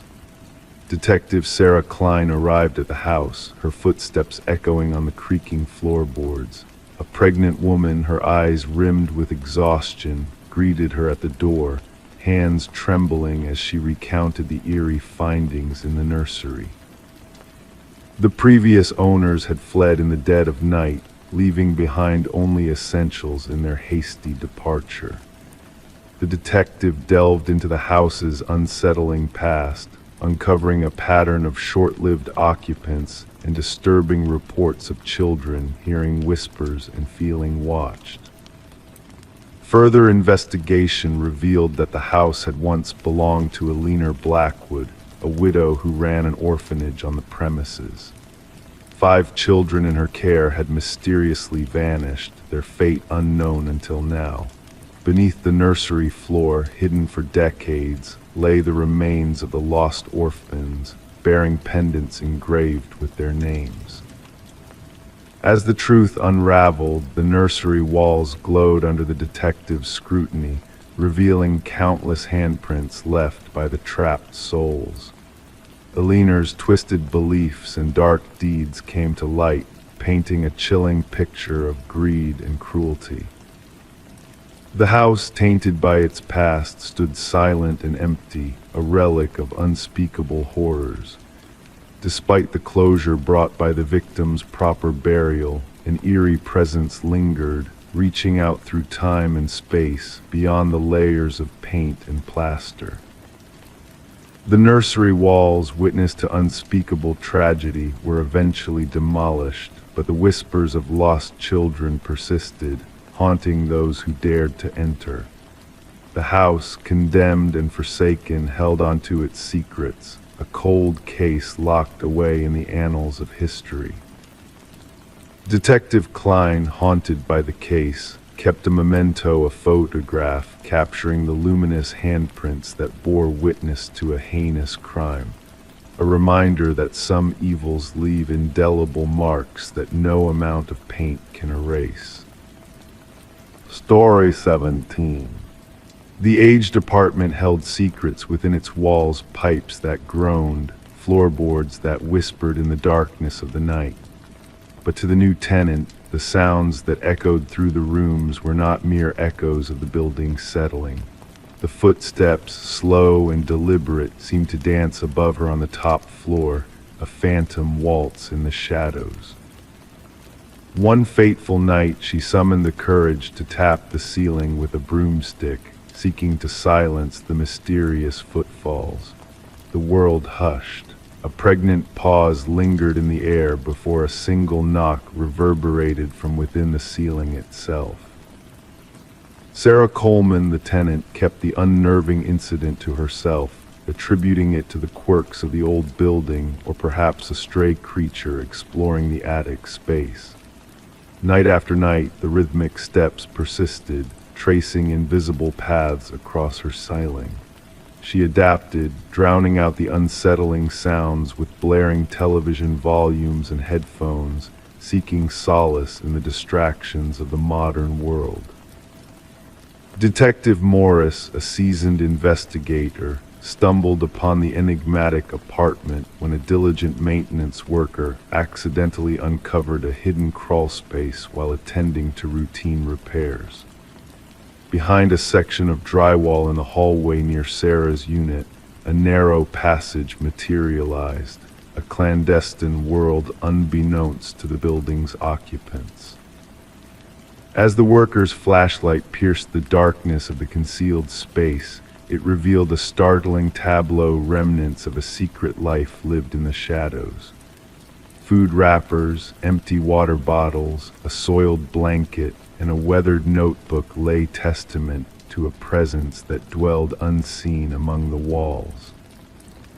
The police were summoned, and Detective Morris, accompanied by his partner Detective Rivera, delved into the mystery that unfolded before them.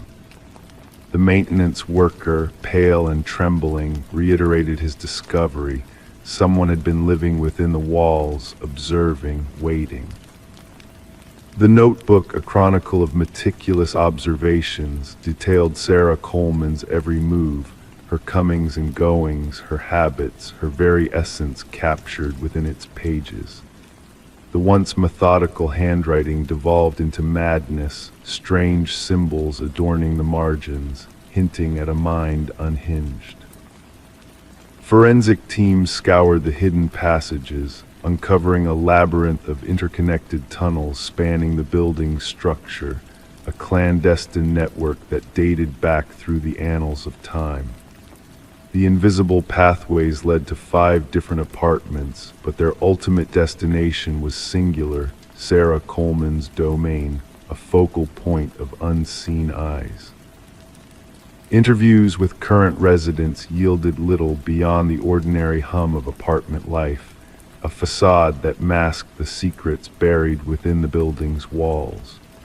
Former tenants, however, whispered of unseen watchers, of eerie sensations that plagued their nights and drove them to flee in silence.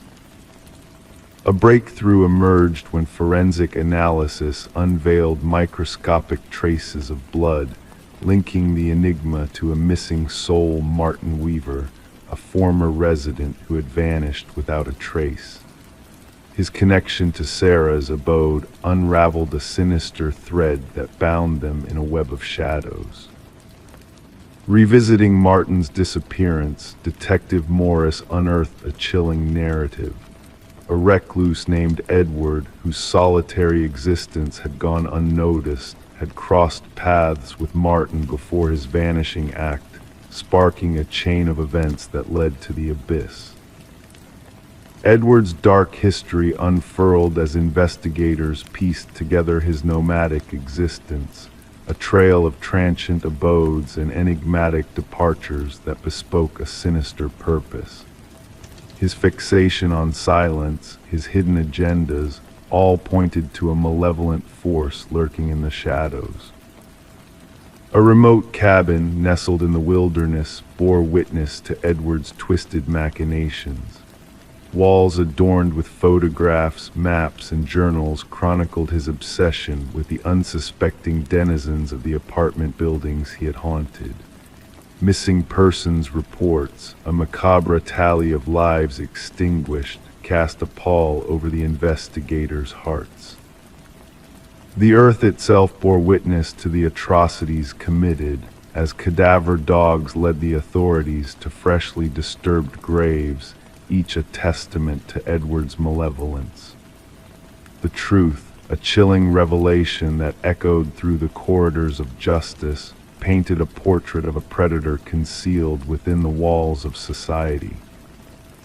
As the forensic puzzle unraveled, Detective Morris returned to the apartment building where it all began, the hidden passages now sealed off, a veneer of normalcy restored. Yet whispers persisted, echoes of a presence that lingered in the shadows, an unseen specter haunting the residence.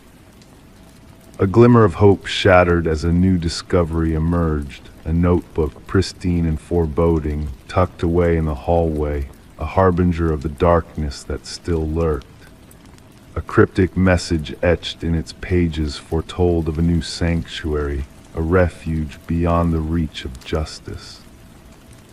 In a chilling twist of fate, Sarah Coleman vanished into the night, leaving behind a trail of unanswered questions and a void that echoed through the empty apartment.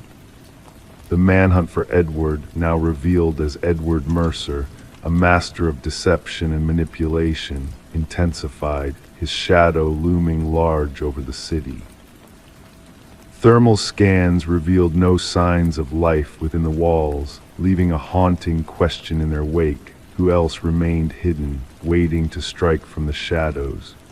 Detective Morris, haunted by the footsteps that echoed in the night, found himself gazing upward, a silent vigil against the darkness that lurked above.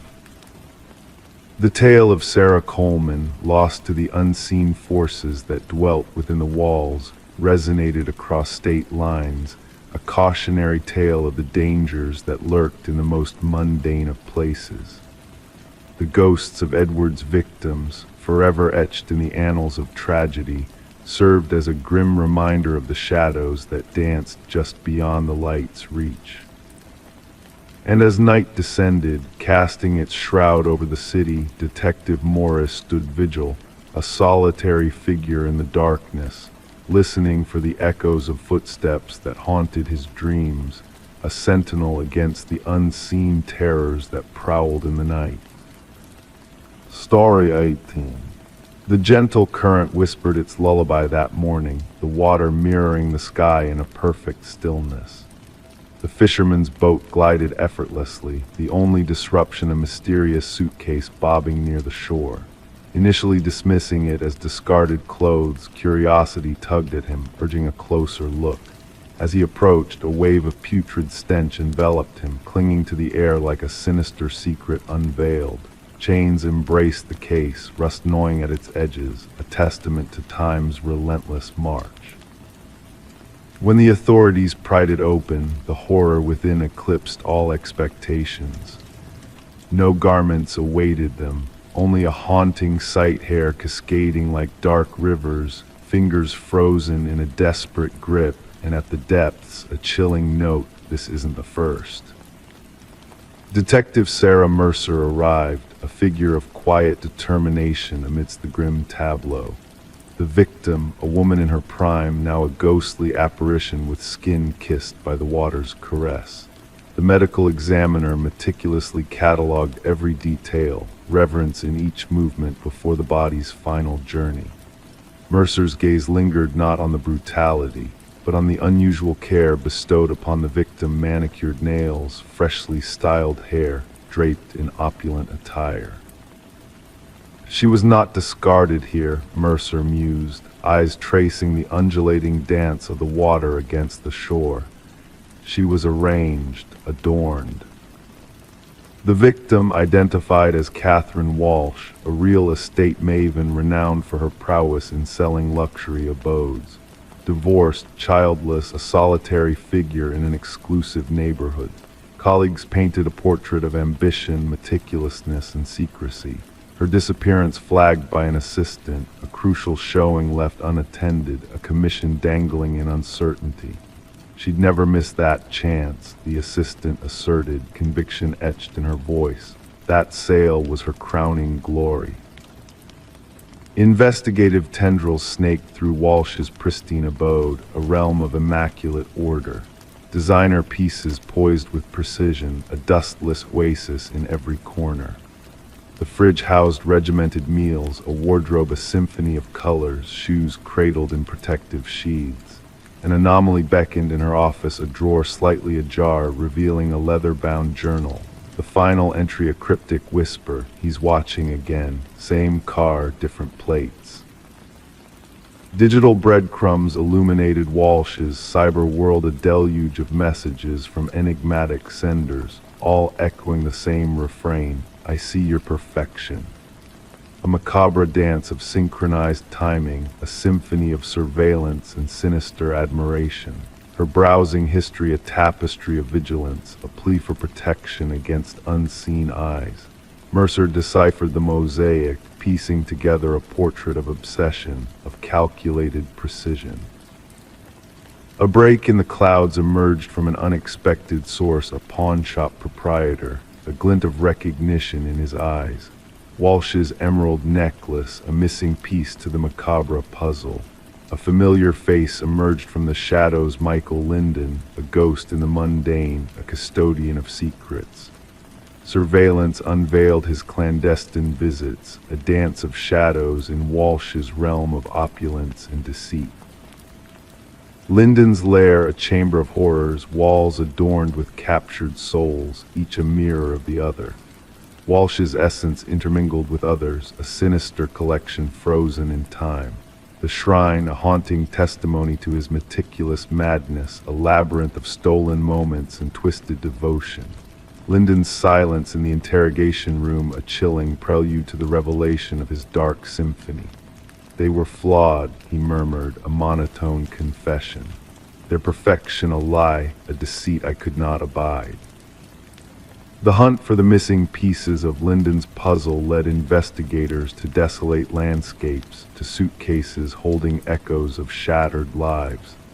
Victims bearing Walsh's likeness, women ensnared in Linden's web of obsession and delusion.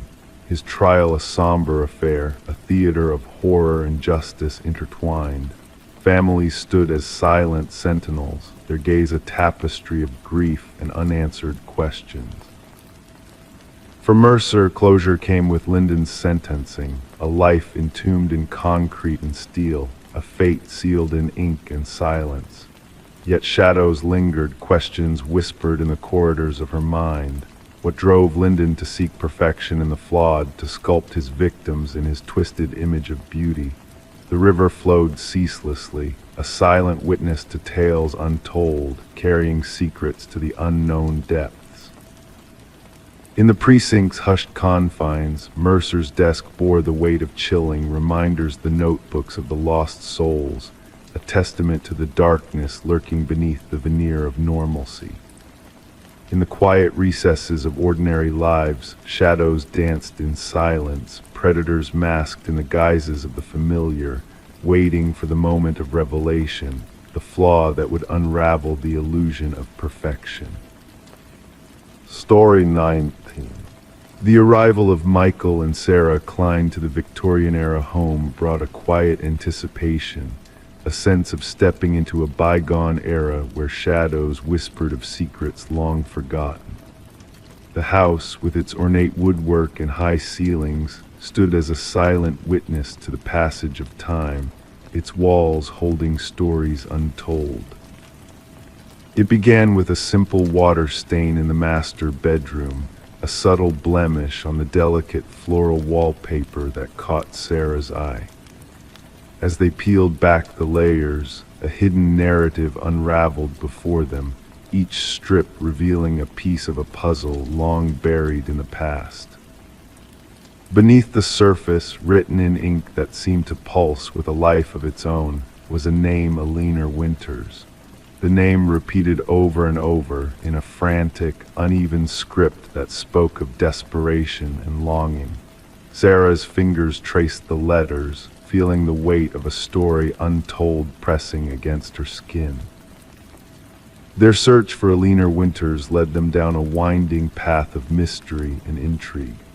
Online archives whispered of a missing persons case from decades ago, of a young woman with dark hair and haunting eyes who vanished without a trace. The photograph from the article bore a striking resemblance to the woman who had sold them the house, Margaret Cavendish, with her silver-streaked dark hair and enigmatic eyes.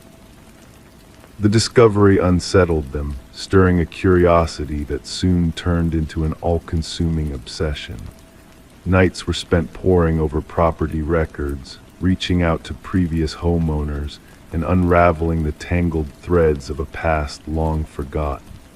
The renovation of their new home took a backseat to the unraveling mystery that lay hidden within its walls. As they delved deeper into the past, a chilling revelation emerged: a name from the past, Eleanor Winters, intertwined with another, Rebecca Eldridge.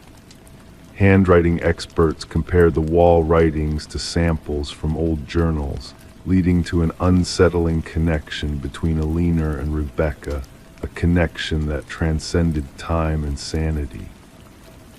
The walls of the house became a canvas for a fractured mind, a confession etched in ink and desperation, a plea for understanding in a world that had long forgotten.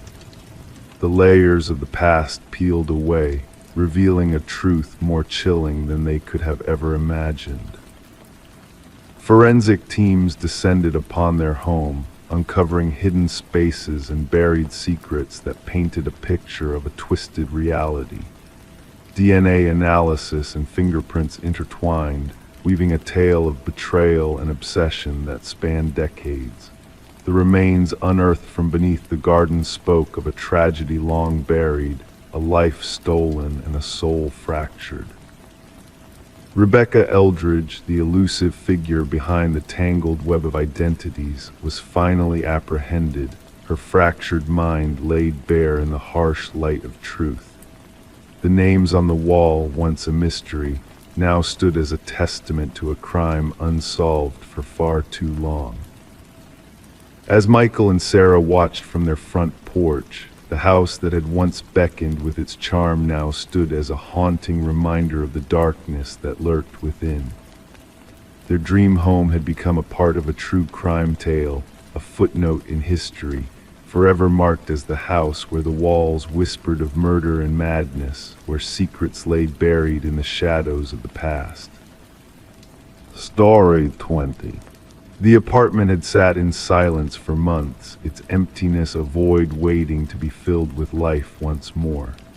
When the new tenants crossed the threshold, their expectations were low, a layer of dust, perhaps some remnants of the past left behind. Yet one door remained stubbornly closed, a mystery within a mystery. It was a closet, locked tight from the inside, guarding its secrets with a steadfast resolve. After much effort, the landlord managed to pry the door open, revealing not the expected old coats or forgotten belongings, but something far more unsettling. The walls bore witness to a haunting tale, etched with deep, jagged scratches that spoke of desperation and confinement. And in the dim corner, an ancient flip phone lay dormant, its screen still aglow with a single unread message. A message that lingered like a whisper in the stillness of the room. Detective Morgan Shaw, seasoned in the ways of darkness, felt a chill run down her spine as she surveyed the scene. It wasn't the absence of blood or violence that unsettled her, but the silent screams of those scratch marks, a silent plea for freedom from a captive soul. "We need forensics here immediately," she instructed her partner, Officer Reed, who diligently captured the haunting evidence through his lens, and gather all information on the previous tenants. The message on the phone was simple yet chilling. "I know what you did."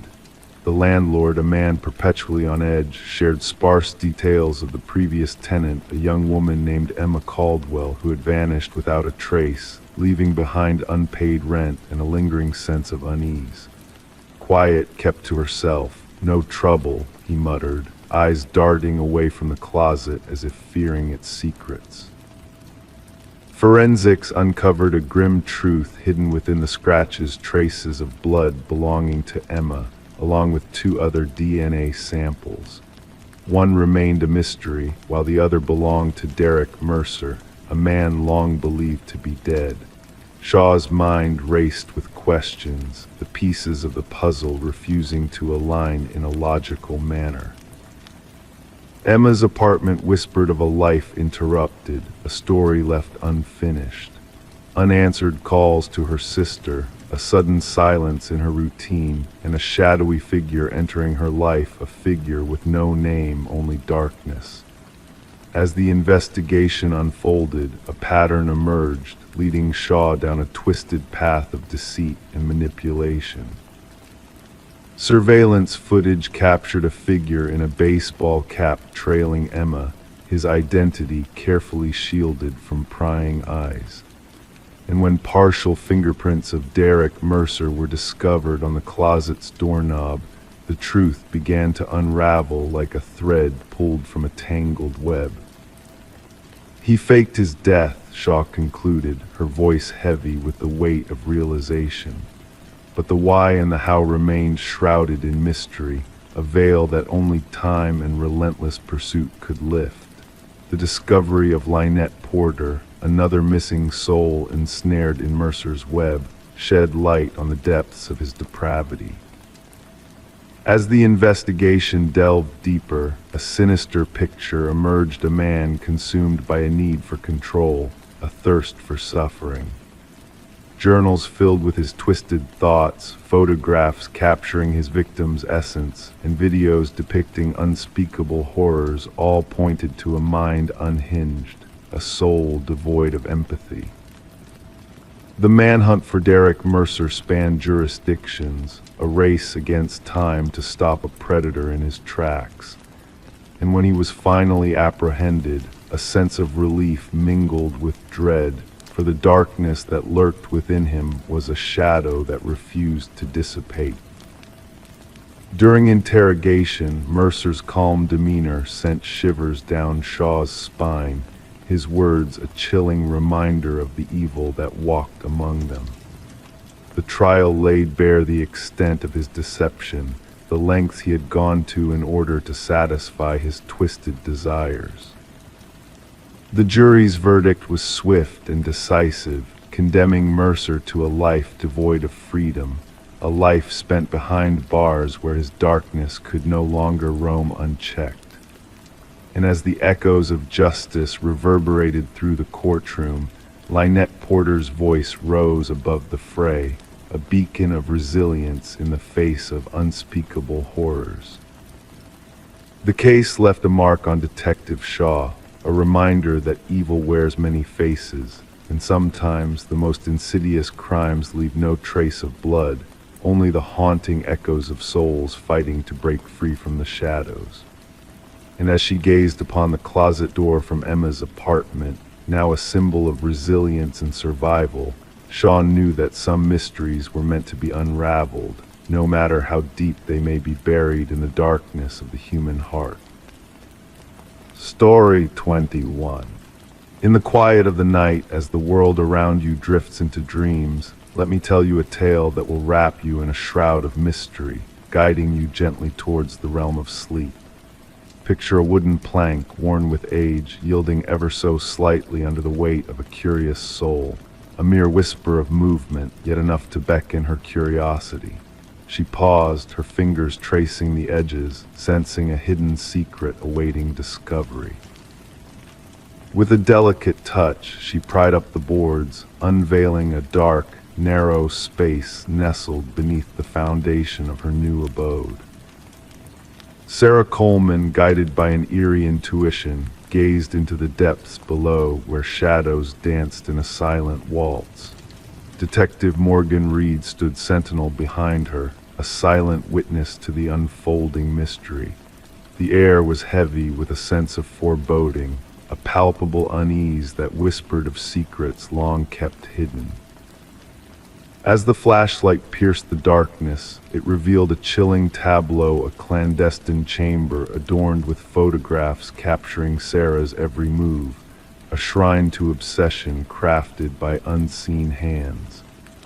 Each image a haunting echo of her daily existence, a voyeuristic gaze that had lingered unnoticed for years.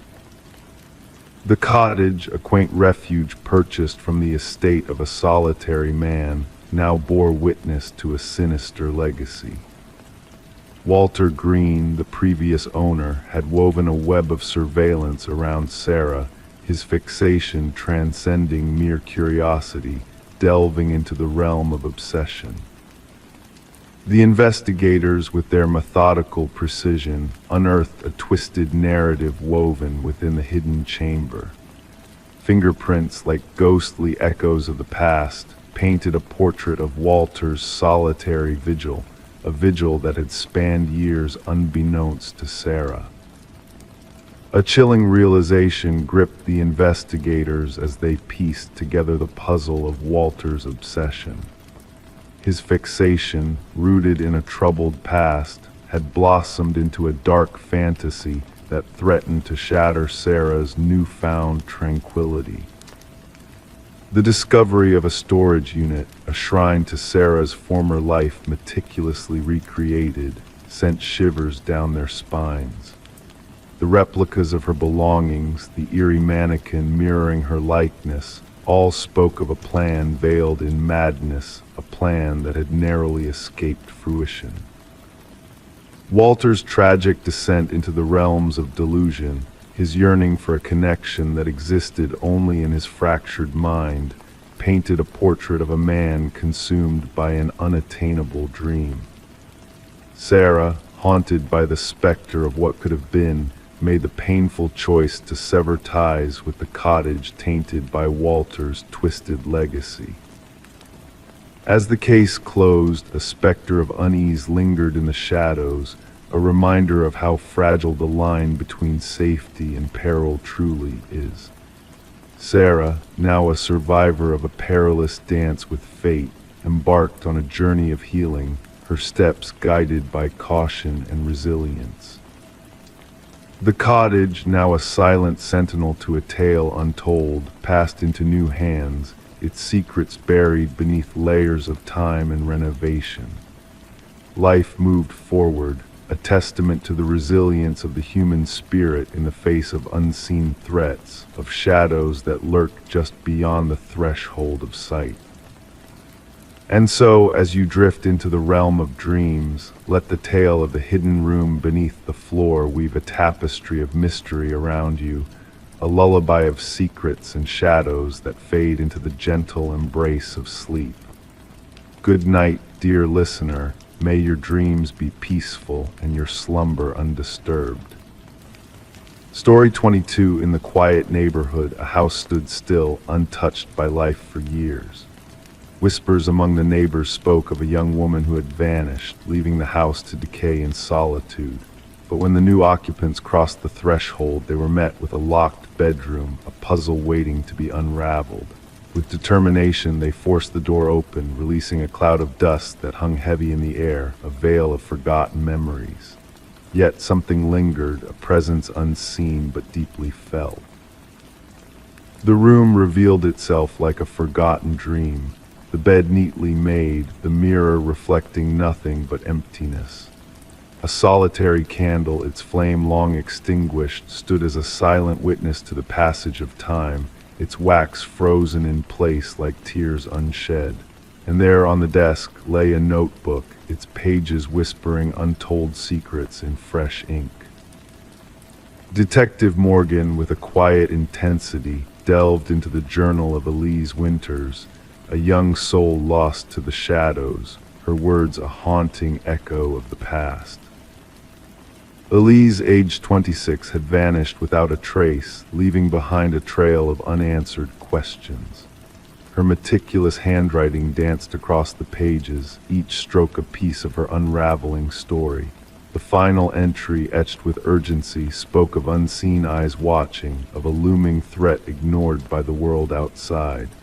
"I know he's watching me tonight," her words cried out, a plea for understanding in a world deaf to her fears. As the detective pored over the notebook, forensic experts combed the room for hidden truths, for the faintest whisper of justice. Elise, once a paralegal entangled in the web of corporate deceit, had stumbled upon secrets that threatened to consume her. The room bore witness to her struggles, to the silent battles fought in shadows cast by the flickering candlelight. The landlord, a specter in the doorway, bore a pale mask of guilt and unease. His assurances crumbled like dust in the wind, his words a feeble attempt to mask the darkness that clung to the room. Elise's life, once filled with purpose and dedication, now lay bare in the silence of the abandoned space, a reminder of the price of seeking truth in a world of lies.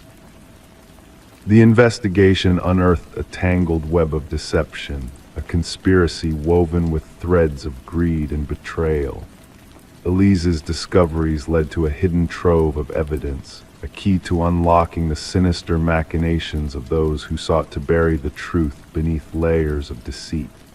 The room, a silent observer, held the key to unraveling the mystery that had haunted the house for years. As the truth emerged, a chilling revelation gripped the hearts of those who dared to seek justice. Elise's voice, captured in clandestine recordings, echoed through the room, a ghostly reminder of the price of defiance in a world ruled by darkness. The truth, once buried, now rose like a specter, haunting those who sought to silence it. In the end, justice prevailed, though the shadows of the past lingered like a ghostly presence in the empty house. The new tenants, wary of the secrets that dwelled within its walls, chose to walk away, leaving the house to stand as a silent sentinel to the memory of Elise Winters. The room, a sanctuary of lost dreams and shattered hopes, whispered of a justice that transcended the grave, a legacy of courage and truth that refused to be silenced. And in the darkness of the night, a flickering light in the upstairs window cast a final farewell to a soul whose voice echoed in the silence, a beacon of hope in a world shrouded in shadows. Story 23. The real estate listing made no mention of a basement. The blueprints held no clue to its existence.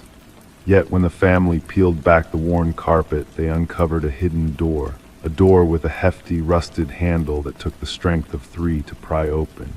A rush of stale air met them, thick with the scent of damp earth. Descending steps led into darkness, promising storage but delivering something far more unsettling. A solitary chair stood under a swaying light bulb, casting eerie shadows. And on the wall behind it, a series of photographs depicting them. Images stolen from within the walls of their own home.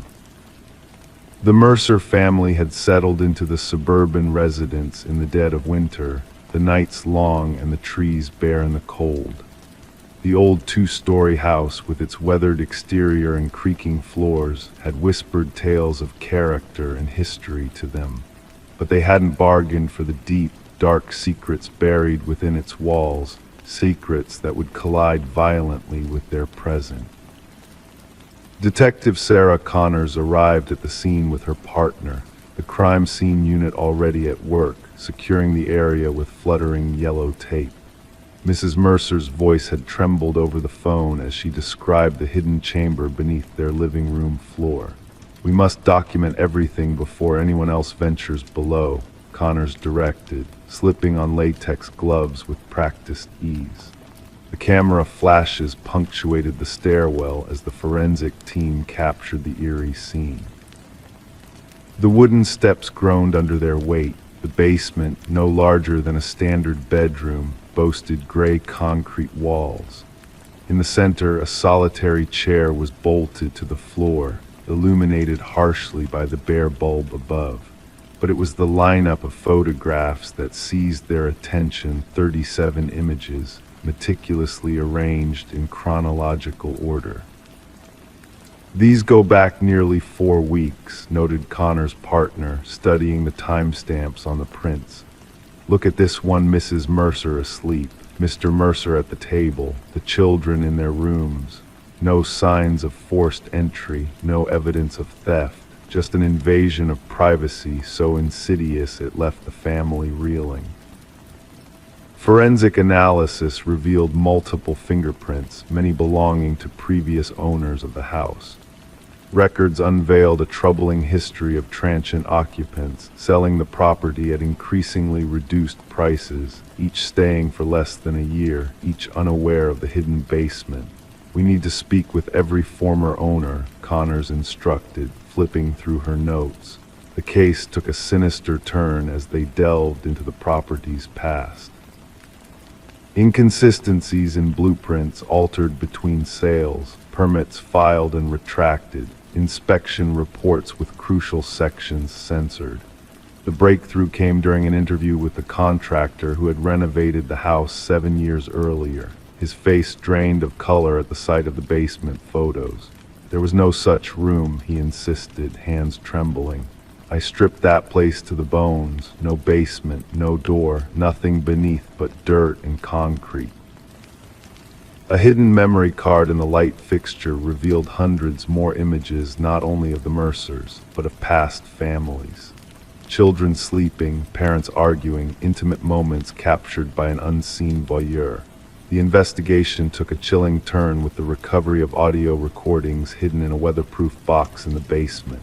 Conversations from the master bedroom, the kitchen, the living room, all recorded with eerie precision. We must tear down every wall, Connors urged, her tone urgent. Check air vents, light fixtures, outlets. Someone has been watching these families for years.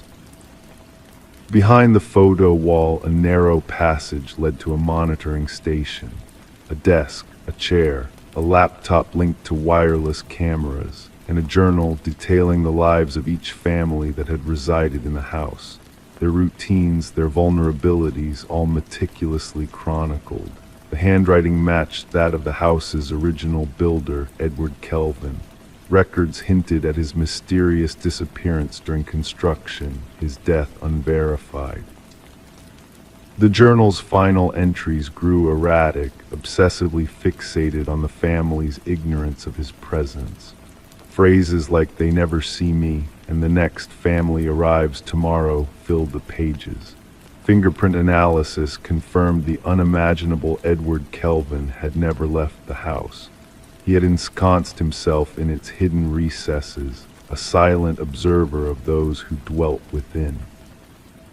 The manhunt culminated in Kelvin's discovery, curled in a crawl space, his body attuned to the narrow passages he had crafted. During interrogation, he spoke of the families as if they were actors in his private drama, his delusions painting them as willing participants in his surveillance.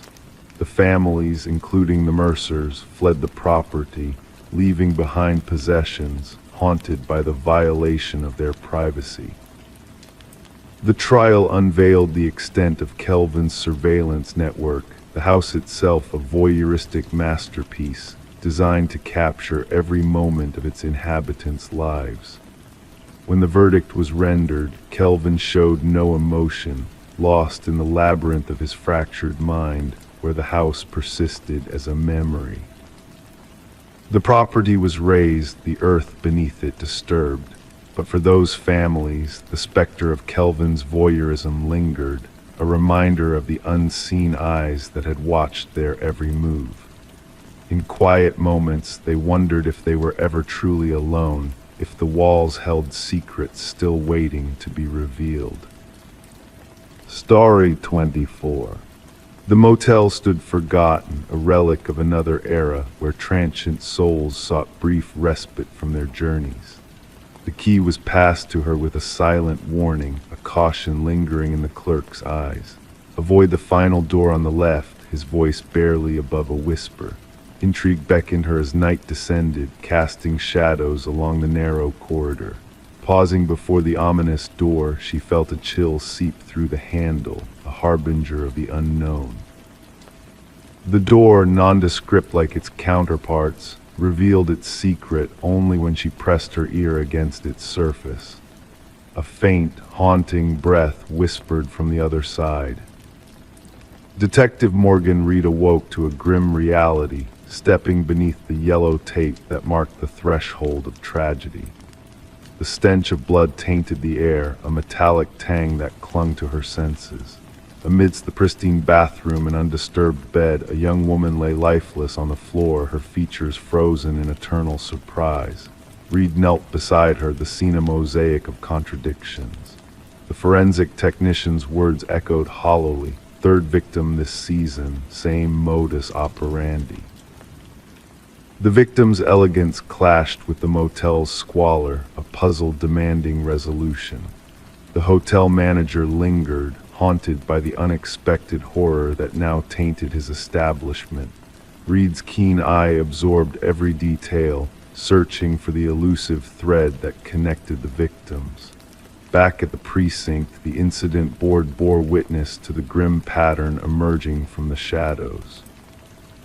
Autopsy findings revealed a narrative of intimate violence, devoid of physical evidence, a crime born of personal vendetta. Days blurred into nights as Reed delved deeper, unraveling the enigma of Elaine Werner's final moments. A cryptic mention of C led her to the labyrinth of Werner's professional world, where secrets lurked behind polished facades. Charles Emerson, the epitome of corporate respectability, crumbled beneath Reed's scrutiny. His denials clashed with the damning evidence, each piece a mosaic of guilt. The truth emerged from the shadows, revealing a predator disguised in the trappings of success. Emerson's calculated facade shattered, revealing the darkness that dwelled within. The trial was a spectacle of justice, a fleeting reckoning for the lives shattered by one man's insatiable need for control. Reed met Emerson's gaze, a void staring back at her, devoid of remorse or redemption. The courtroom drama unfolded, a catharsis for the families left behind to pick up the shattered pieces of their lives. The media dubbed it the door on the left case, a cautionary tale of the depths humanity could sink to in pursuit of power. Emerson's legacy lived on in the whispers of psychologists and the fascination of armchair detectives. But for Reed, the echoes of that fateful night lingered, a reminder that evil often wore the mask of normalcy. As she walked down hotel corridors, the shadows of the past danced at the edges of her vision, a silent reminder of the secrets that lurked behind closed doors. In the evidence locker, 3 keys stood as silent witnesses to the horrors that unfolded behind the last door on the left, a stark reminder that some scars never truly fade. Story 25. The old Polaroid held secrets within its faded borders, a relic of a past birthday celebration that had long slipped from memory. Faces frozen in smiles, candles flickering innocently, nothing out of the ordinary at first glance. But when Sarah Winters inherited the box of forgotten photographs from her mother's attic, a chilling discovery awaited her. Among the cherished memories captured in time, a sinister presence lurked in the background, unnoticed by all but her keen eye. A man, shrouded in shadow, lingered just outside the warm glow of the birthday candles, his presence growing more pronounced with each passing photo. As Sarah sifted through the collection, the initial comfort of nostalgia gave way to an unsettling realization. The images that should have held only joy now revealed a creeping dread that tainted the innocence of childhood recollections. In the first snapshot, the mysterious figure was a mere whisper of darkness at the edge of the frame, a silent observer during a joyous celebration. By the second photo, he had advanced, his form now discernible within the confines of the room. And with each subsequent picture, he drew nearer, a spectral presence haunting the edges of the family gatherings. With trembling hands, Sarah reached out to her father, seeking answers to the enigma that had infiltrated their cherished memories. His initial disbelief gave way to a chilling recognition as he too acknowledged the unknown figure that had infiltrated their past. Detective Marcus Reed, a stalwart presence in the face of the unknown, took up the investigation as Sarah laid bare the haunting progression of the shadowy intruder. As the rain drummed a melancholic melody against the precinct windows, Sarah and the detective delved into the unsettling mystery that defied logical explanation. Each photo laid out before them painted a haunting portrait of a presence that defied recognition, a specter moving with purpose through the captured moments of joy. The shadows danced across the evidence, whispering of secrets long buried beneath layers of forgotten time. Despite their efforts, the elusive figure remained a ghostly enigma, slipping through the cracks of memory and evading identification. It was only through meticulous examination and modern technology that the truth began to unravel, revealing a connection to a dark chapter of unsolved crimes that spanned decades. The enhanced images brought forth startling details: a scar, a ring, a reflection that hinted at a face long obscured by shadow. The pieces of the puzzle fell into place as dental records provided a crucial link to a man long vanished from the annals of justice. Robert Keller, a maintenance worker with a sinister past, emerged as the specter haunting the family photos, his presence a harbinger of unspeakable horrors that had plagued the community for years. The revelation of Keller's dark deeds sent shockwaves through the community, connecting long-dormant cases of missing children to the insidious figure that had stalked the periphery of countless family gatherings. The shadows that had haunted the past now stepped into the harsh light of truth, their malevolent presence finally unmasked after years of clandestine existence. As Sarah sat in solitude, surrounded by the damning evidence that had shattered her illusions of a carefree childhood, a bittersweet closure washed over her.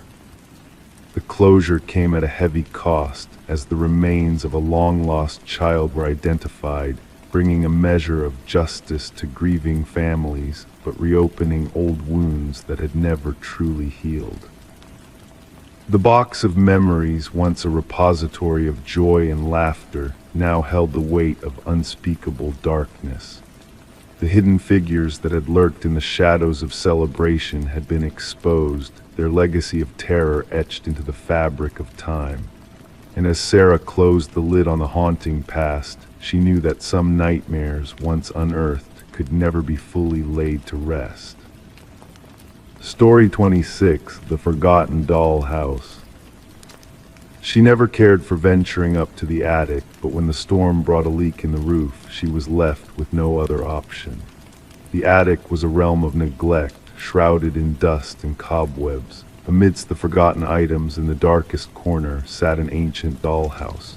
Its intricate design sent shivers down her spine, the miniature furniture meticulously arranged. However, as she gazed into its depths, a knot twisted in her stomach. The figures within were not mere dolls, they were tiny, hand-carved replicas of her family, each figure placed precisely where they sat downstairs except for one. The figure meant to be her was standing by the attic door. Rebecca Morgan traced her finger along the dollhouse roof, feeling the indentation where the small wooden figure stood. A chill ran through her, unrelated to the draft whispering through the rafters. This dollhouse had no place here. This wasn't her childhood home, but a rental property her family had recently occupied. The unsettling discovery led Rebecca to contact the authorities in a panic. Upon arrival, the officers found a distressed family, unwilling to return upstairs. Detective Sarah Harmon, the lead investigator, initially brushed off their fears as a prank or the whims of a family adjusting to a new environment. Yet it was the meticulous detail that caught Detective Harmon's attention. Each tiny figurine captured a unique trait of the family members: the father's receding hairline, the son's hoodie, even the mother's birthmark. Forensic analysis revealed fingerprints on the dollhouse belonging to none of the family members. Even more disturbing were the microscopic cameras embedded in the miniature figure's eyes, all linked to a hidden recording system beneath the dollhouse. As the investigation unfolded, it became evident that the positions of the figures in the dollhouse mirrored the family's movements on different days, indicating a prolonged period of observation. Detective Harmon realized this went beyond mere stalking. It was an unparalleled level of obsession. The breakthrough came with digital forensics, tracing the data to an apartment across town. Inside, a disturbing scene unfolded. Photographs of the Morgan family and other occupants adorned the walls, journal entries meticulously detailing their routines, and a workshop filled with unfinished dollhouses representing various homes in the vicinity. The apartment belonged to Martin Wells, the son of the previous homeowners. Financial struggles led him to covertly reside in a house, surveilling the tenants through the dollhouse. Wells viewed the dollhouse as a means of control, a way to possess both the property and its inhabitants. During interrogation, Wells remained disturbingly composed, revealing his fixation on maintaining authority over his childhood home. The psychological evaluation exposed a delusional sense of possession, turning people into mere playthings in his elaborate scheme. Wells faced charges of stalking, invasion of privacy, and illegal surveillance. The case sparked a reevaluation of real estate disclosure laws and the responsibilities of agents to ensure the proper vacation of properties. The judge, upon sentencing, acknowledged the severe violation of the Morgan family's privacy and security. The case left criminologists shaken, pondering how long Wells could have operated unnoticed if not for Rebecca's discovery. The Morgans relocated, haunted by the realization that their lives had been scrutinized and manipulated. Rebecca, in her victim impact statement, admitted to lingering paranoia, always wary of unseen eyes. She rid their new home of all miniatures, yet a lingering unease persisted.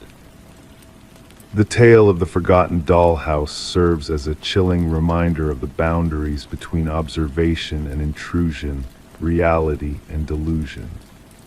For somewhere out there, the miniature figures may still be silently moving, orchestrating lives in a twisted game of control. Story 27. In the stillness of the night, a faint flicker danced across the baby monitor screen, a fleeting anomaly that caught the mother's attention. Brushing it off as mere interference, she settled back into the comfort of her bed. But then a crackling static filled the room, and a voice, soft and eerie, whispered, "SHHH, go back to sleep." A chill ran down her spine as her heart quickened its pace. Racing to her son's room, fear clutching at her chest, she found the crib empty, the room untouched. The window remained shut, the door securely locked. The only peculiar sight was the stuffed rabbit lying on the carpet, its dark, unblinking eyes fixed on her. Rebecca's screams echoed through the night, raw and desperate, until her voice gave out, and the neighbors, stirred from their slumber, dialed for help. When authorities arrived, they discovered her on the nursery floor, holding onto the rabbit for dear life, lost in a world of disbelief and anguish. Samuel, her 4-month-old son, was gone without a trace, leaving behind a void that seemed to defy explanation. The investigation unfolded with more questions than answers. No forced entry, no alarms triggered, just a haunting voice and a missing child. Suspicions turned towards Rebecca, a mother grappling with postpartum struggles, her every action scrutinized under a harsh spotlight. The fibers on the windowsill hinted at an intruder skilled in the art of stealth, evading detection with a precision that sent shivers down the spines of seasoned investigators. But then a new lead emerged, casting a shadow over everything they thought they knew. Daniel, the estranged husband with a secret life, returned from his travels bearing a weight of guilt and deceit that threatened to unravel the fragile threads of their family's shattered reality. His hands, marred by telltale calluses, revealed a hobby that held darker implications. Financial trails led to unsettling discoveries, a web of lies spun with meticulous care. A second family, a hidden agenda, a plan set in motion long before the night Samuel vanished. As the pieces fell into place, the baby monitor stood at the center of the storm, a witness to the twisted machinations that had torn a family asunder. The truth, obscured by whispers and shadows, emerged from the digital abyss, leading investigators to a chilling revelation in a dimly lit basement. There, in the company of a woman named Elaine, they found Samuel alive but unknowingly caught in a web of deceit spun by a ghost from Daniel's past. Elaine, haunted by loss and driven by a twisted sense of justice, had orchestrated the abduction, guided by a vendetta that transcended time and reason. In the courtroom, as the evidence unfolded like a dark tapestry of betrayal, the truth resonated in the hushed tones of the enhanced audio from that fateful night. Daniel's cough, a damning echo of his presence in the shadows, sealed their fate as justice meted out its final verdict. Rebecca, scarred but resilient, embarked on a journey to rebuild her shattered world, carrying with her the remnants of a nightmarish past locked away in a box.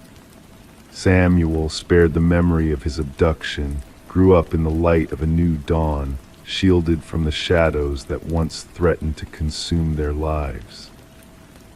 And so the baby monitor, a silent sentinel in the nursery, bore witness to a tale of betrayal and redemption, a reminder that truth, however obscured, will always find its voice in the darkness.